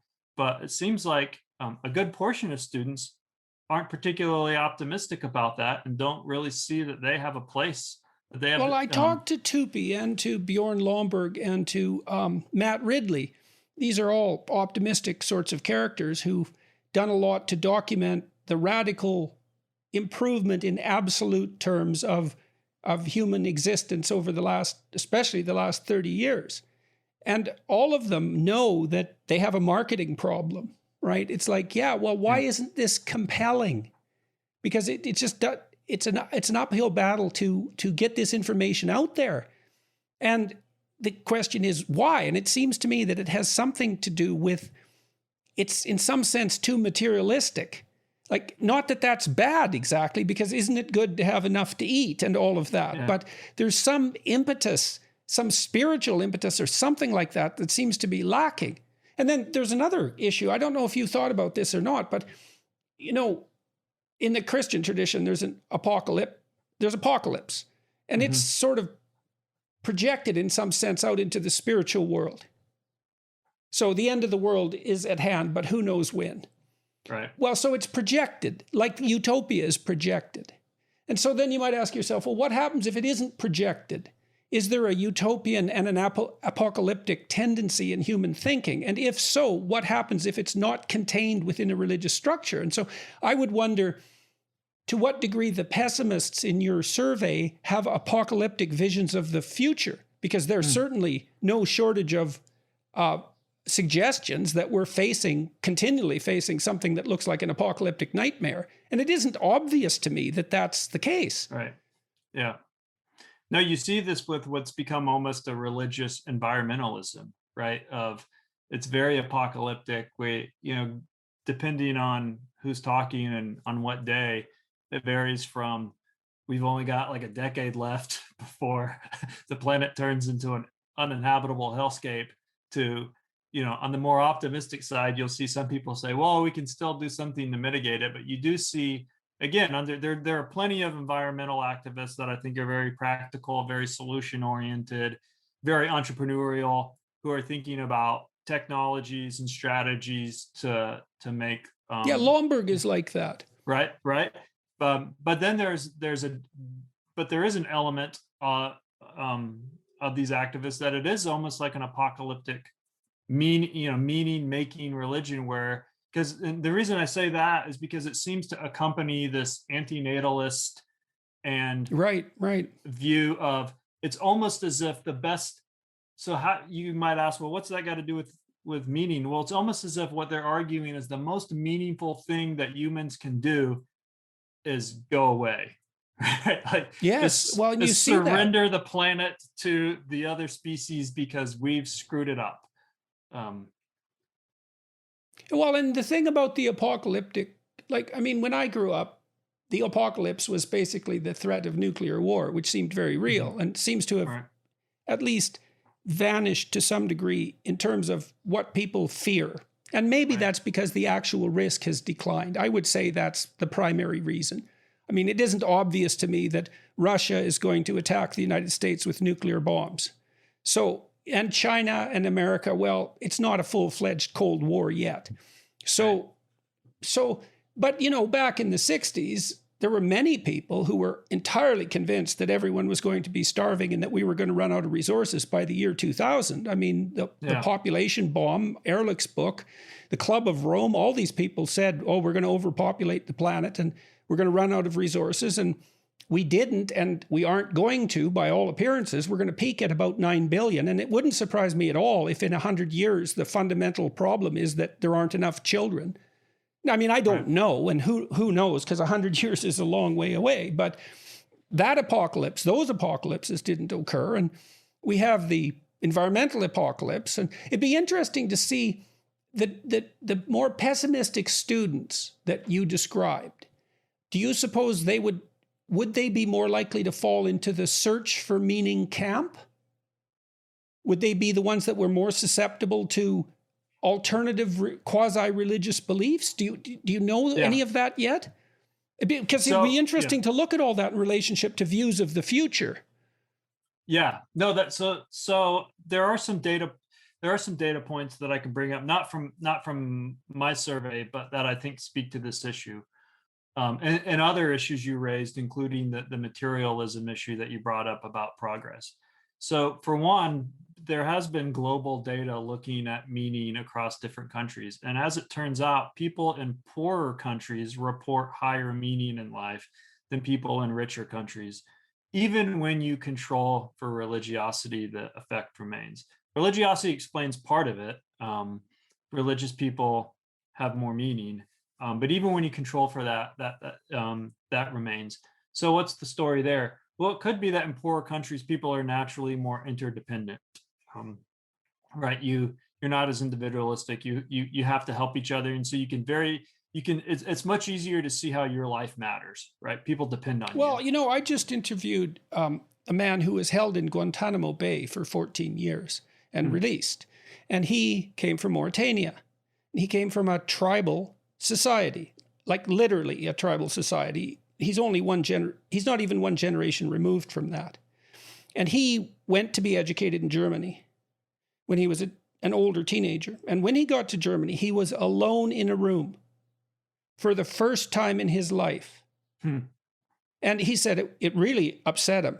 And he said, we weren't talking about meaning specifically, but that the meaning in his life was the interdependence with all of his family members, whom he was never isolated from, ever. And he said, specifically, he talked about his mother and said that she was an eternal source of meaning for him, and that dissolved very rapidly when he was isolated and individual. And he suffered repeated bouts of depression before he ended up in Guantanamo Bay.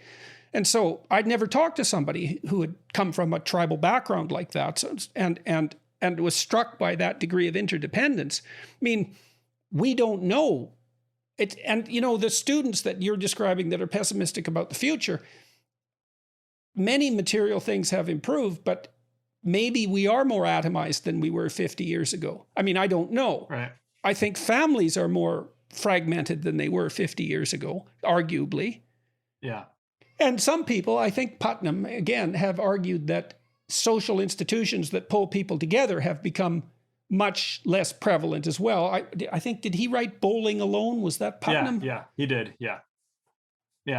No, I think that's true. I mean, that's one of the things that I've been thinking out, because I naturally lean, kind of libertarian, classical liberal. And so I think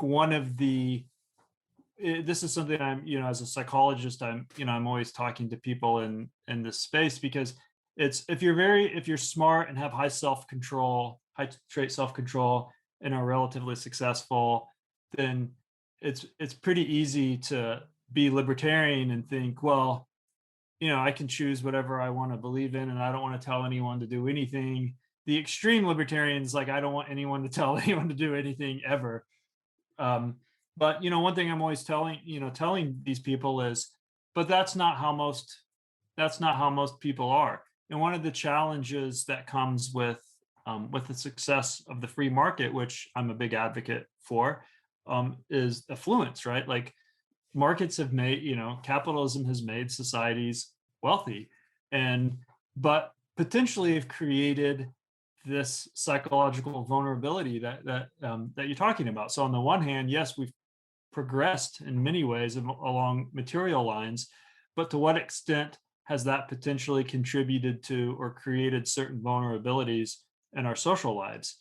Because I don't have to even get along with my neighbors if I have enough money. I can just hire people to do things, right? I can just pay people for services without actually having to compromise or negotiate. And it turns out, or develop attachments, right, or cooperate, or inspire or mentor or lead or any of those things, right? And then also, you don't do those things that you pay other people to do, which is a form of loss often as well. Right, exactly.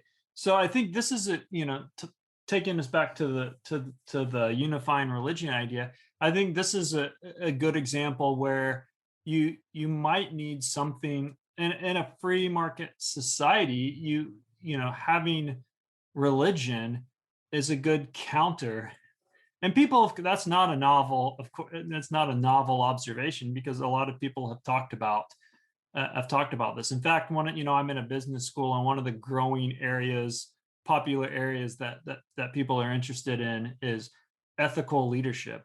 And the idea is people have looked at like the financial crisis and all this, the crony capitalism and corruption of big business and these things. And people are like, oh yeah, markets are great, but if you have people that do bad things and make unethical decisions, they can exploit people, and they can take advantage of people. And so there is this kind of ethical leadership movement. Like if you want the market to work, then you need people to follow certain ethical rules, not just laws, but certain ethical principles. And in a lot of ways, that's a secular repackaging of what might have been in the past. It's just like, well, you have a business world, but you also have the separate religious world, and that religious world is where you get your morals, right? Your business world might tell you how to sell a product, but if selling that product makes you sin or makes you violate certain moral rules, then that's a check on you. It's like, I'm not supposed to do that. But if you strip away that moral framework, and say, well, anything goes, it's all about making money, or it's all about material gain, or it's all about being richer. Maximizing quarterly profits, which also makes it very short term. Right. So these things, so in a lot of ways, I think these belief systems balance that. And part of the pessimism might be that you do have in our materialistic culture this sense of, well, I'm just supposed to be. Well, you see this a lot with the privilege talk. It's because the emphasis is always on billionaires or rich people, or you always see this like, well, your life's your life's going to be horrible because you don't have, you're not a billionaire, which of course nearly no one is. Right. It's a weird fixation because it's like the modal experience is not that, right? So, well, it isn't obvious that would be an advantageous experience to begin with. Right. I mean, along with that comes the same responsibility as running a small country. Right. So that's another thing too, is the fixation on privilege in terms of, well, people are rich, or it neglects the privilege of having loving parents, or having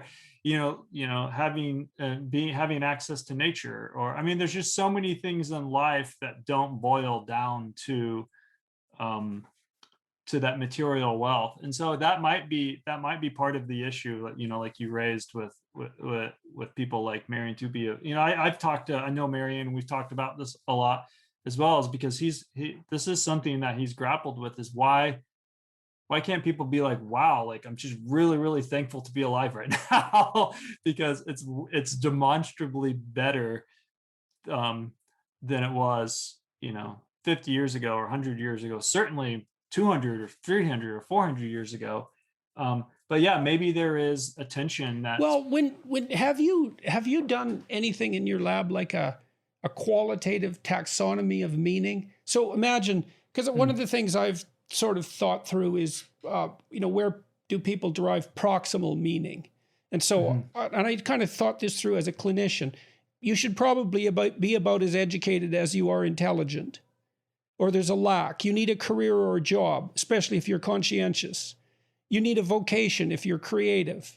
You need to spend your leisure time in some intelligent and productive and non-self-destructive manner.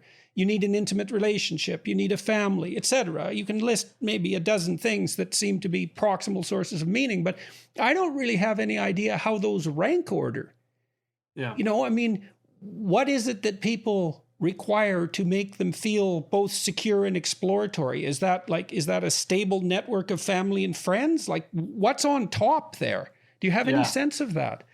So we have done studies where we've just asked people to tell us what makes your life meaningful, and it is qualitative. They just write. And then we use human coders, and we've also used coding software, scanning software. And not surprisingly, I mean, the most common response to that, the most, the most frequent word uses in these narratives are about relationships, family and friends. And so it certainly seems to, and that's more than people write that more than they write about religion or anything else. We looked at this also among, to make sure there wasn't something dramatically different between believers and non-believers. We matched a sample and we recruited, because as you know, in the United States, even though a lot of people don't go to church, we're still talking about less than 10% or so of the population that will self-identify as totally atheist, right? Because people are, like you said, people are spiritual but not religious. So we specifically recruited a sample of people that said, they were the real deal, like hardcore atheists. And then we recruited a sample of believers, largely because we thought, well, that's one dimension that people might write about different things. And they didn't. Basically everyone said the same thing when what gives their life meaning, which was family and close relationships. And people did talk about it, so the coding picked up a few other things, like people talked some things about community, they talked about hobbies, they talked about careers, but family was way up here, and those other things were down here. So one thing would be very interesting then would be to see what sort of social networks the pessimists have. Yeah. Right. I mean, if you have a paucity of social networks, especially perhaps at the familial level, but maybe, friends and family are in some sense somewhat interchangeable. I doubt it, but perhaps they are. Maybe that's one of the things that sets you up really badly for optimism about the future. Yeah. Yeah. No, that's a good point. And, one of the things that concerns me, of course, it's possible you could say, well, young people are, maybe more pessimistic and they're college students and there's something kind of edgy or, about being cynical, and, they're going to grow out of this, and, all that's certainly possible. But it seems to me like it's just would be way more beneficial for students to be able to say, hey, this is a real, again, using, the term privilege, this is a real privilege to be here. I'm taking a space that probably millions of people around the world would love to have this opportunity. And that comes with responsibility.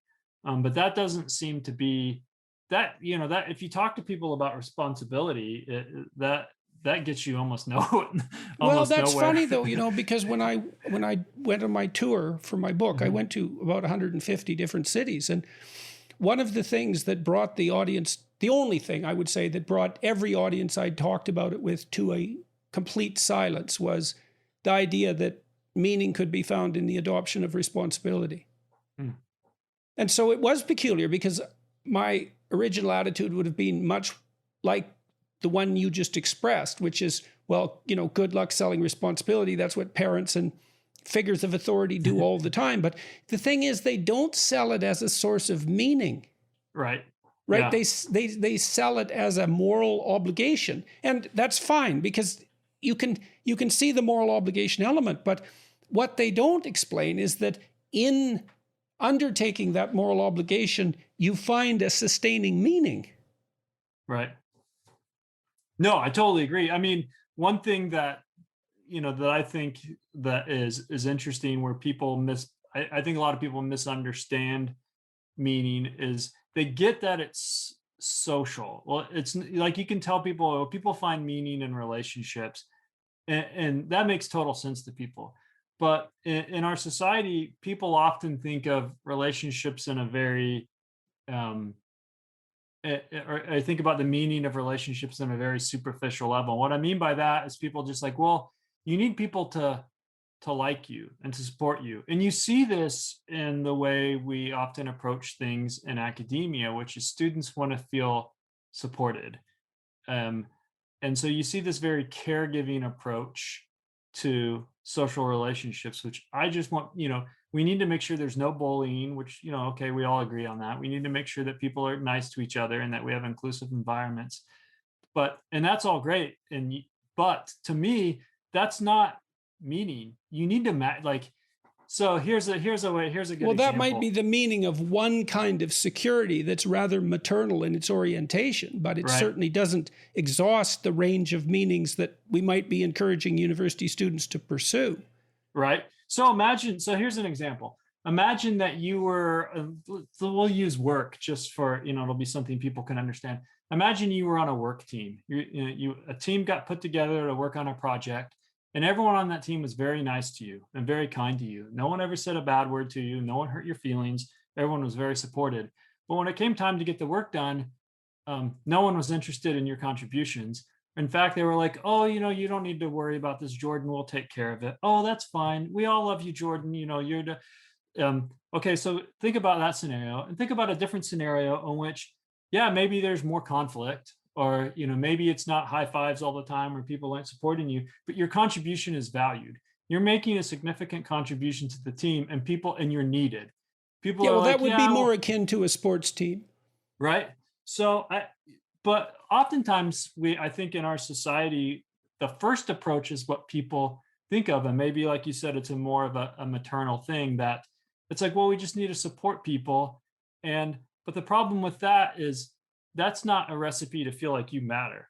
In fact, people don't over time, people figure out that people are just pitying them, and they don't really need them, they don't really like them. So, people need to have some skin in the game. They need to be making a contribution.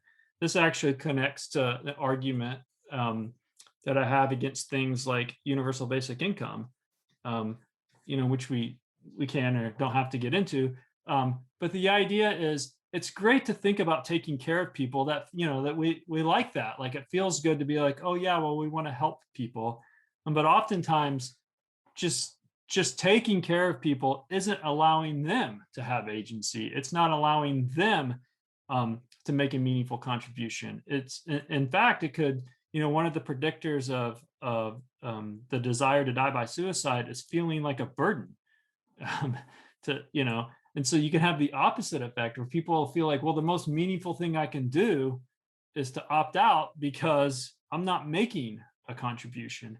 And so I'm very concerned about any kind of movement, even as kind-hearted as it seems, that's just about, well, let's just be nice to everyone and make sure everyone feels included and loved and supported. And that's all great, but that's, to me, that's not meaning. We want to live in a polite society, of course, but people need to be able to make contributions, and people need to be able to feel that Well, they you have could even look at that from a big five perspective, big five personality perspective. I mean, that provision of basic care is an agreeable value, right? So it's a reflection of trait agreeableness. And well, on one end, trait disagreeableness is more associated with competition and conflict, right? And there's utility in that as well. So even by identifying taking care of people as the only value, we don't even exhaust the utility of trait agreeableness.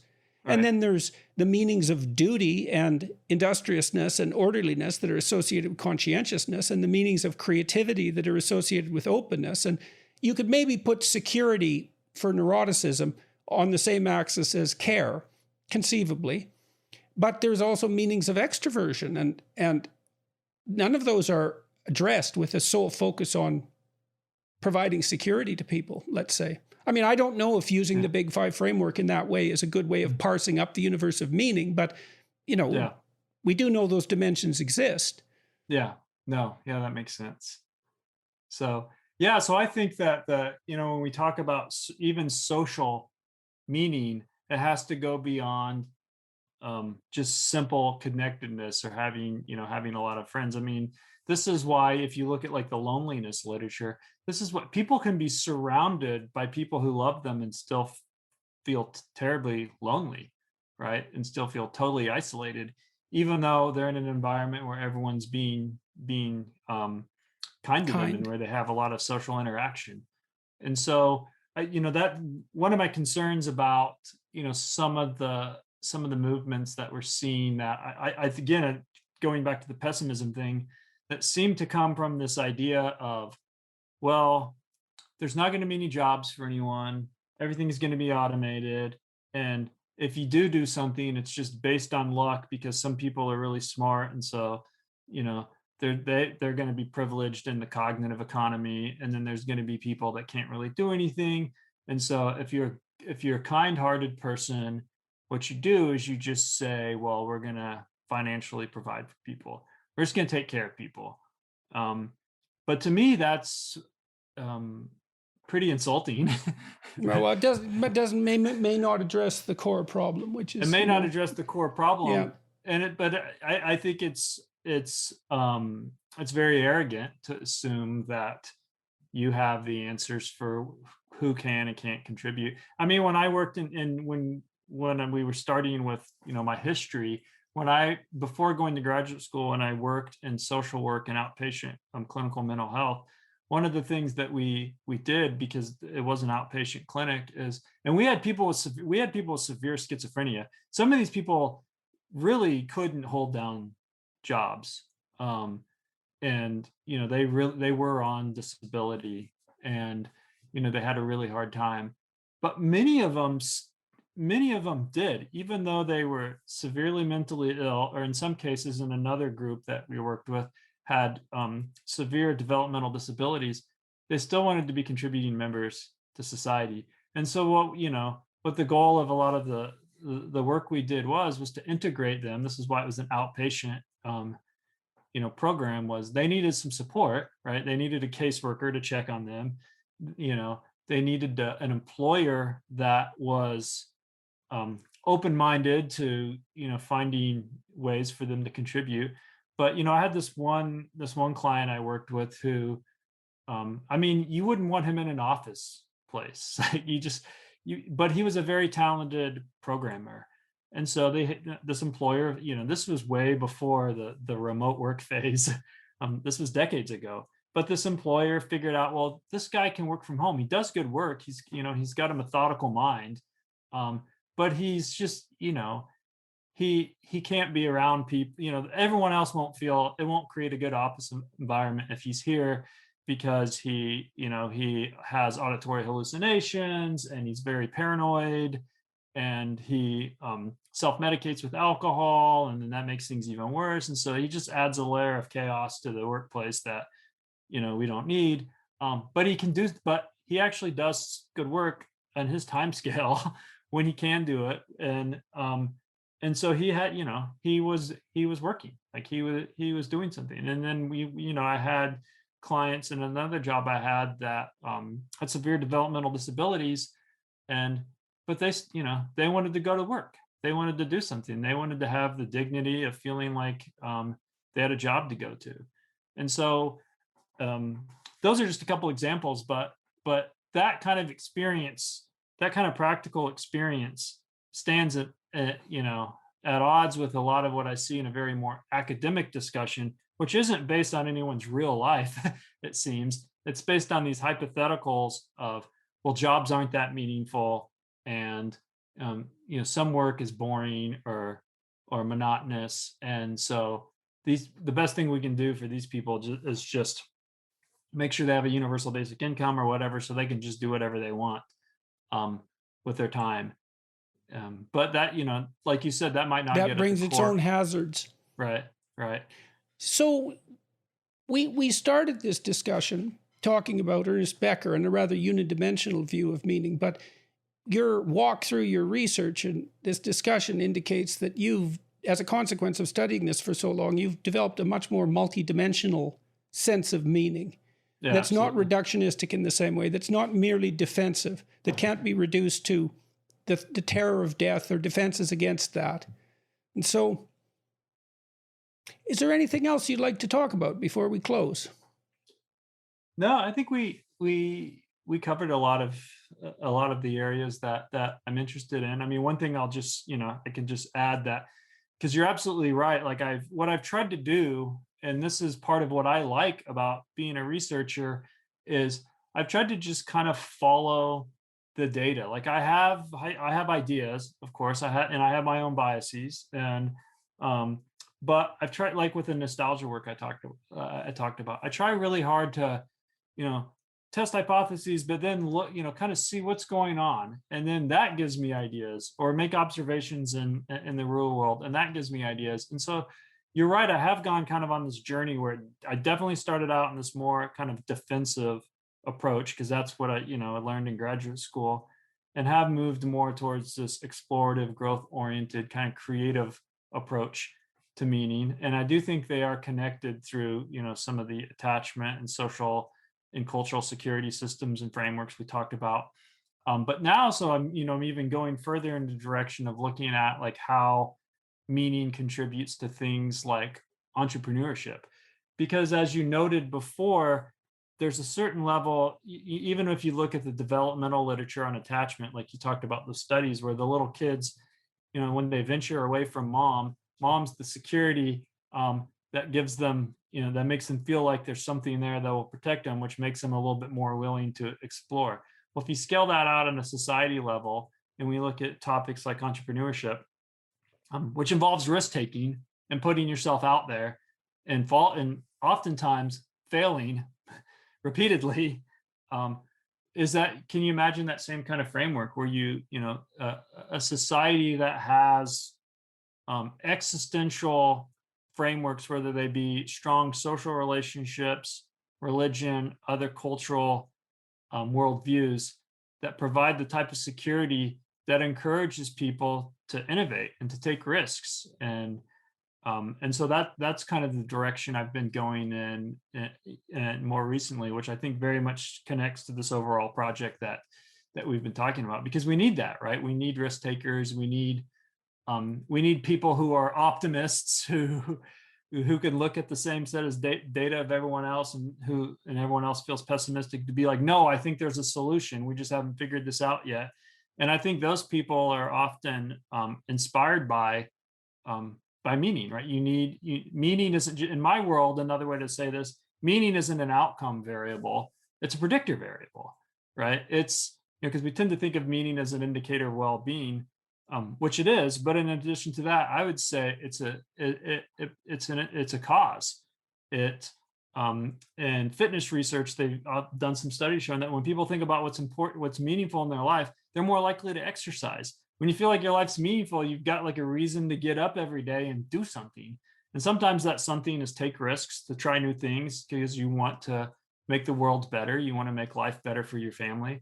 And so I think that we just have to be really careful about that. Like that's an important element of life. And if you have too much cynicism and nihilism and pessimism and antinatalism, and people don't feel like they've got something to strive for into the future, then not only we're going to see psychological and social decline, but we'll see economic decline as well. And we won't be able to solve the problems that people say they're really concerned about, such as climate change, if you don't have people that believe in the future is worth saving to begin with. Those are excellent words to close on, I would say. Thank you very much for talking with me today. It was very interesting. The time flew by. It did. Thank you so much for having me. My pleasure. My pleasure. Good luck with your research, and hopefully we can talk again at some point. Yeah, would love that. Thanks a lot. You bet. Bye-bye. Bye.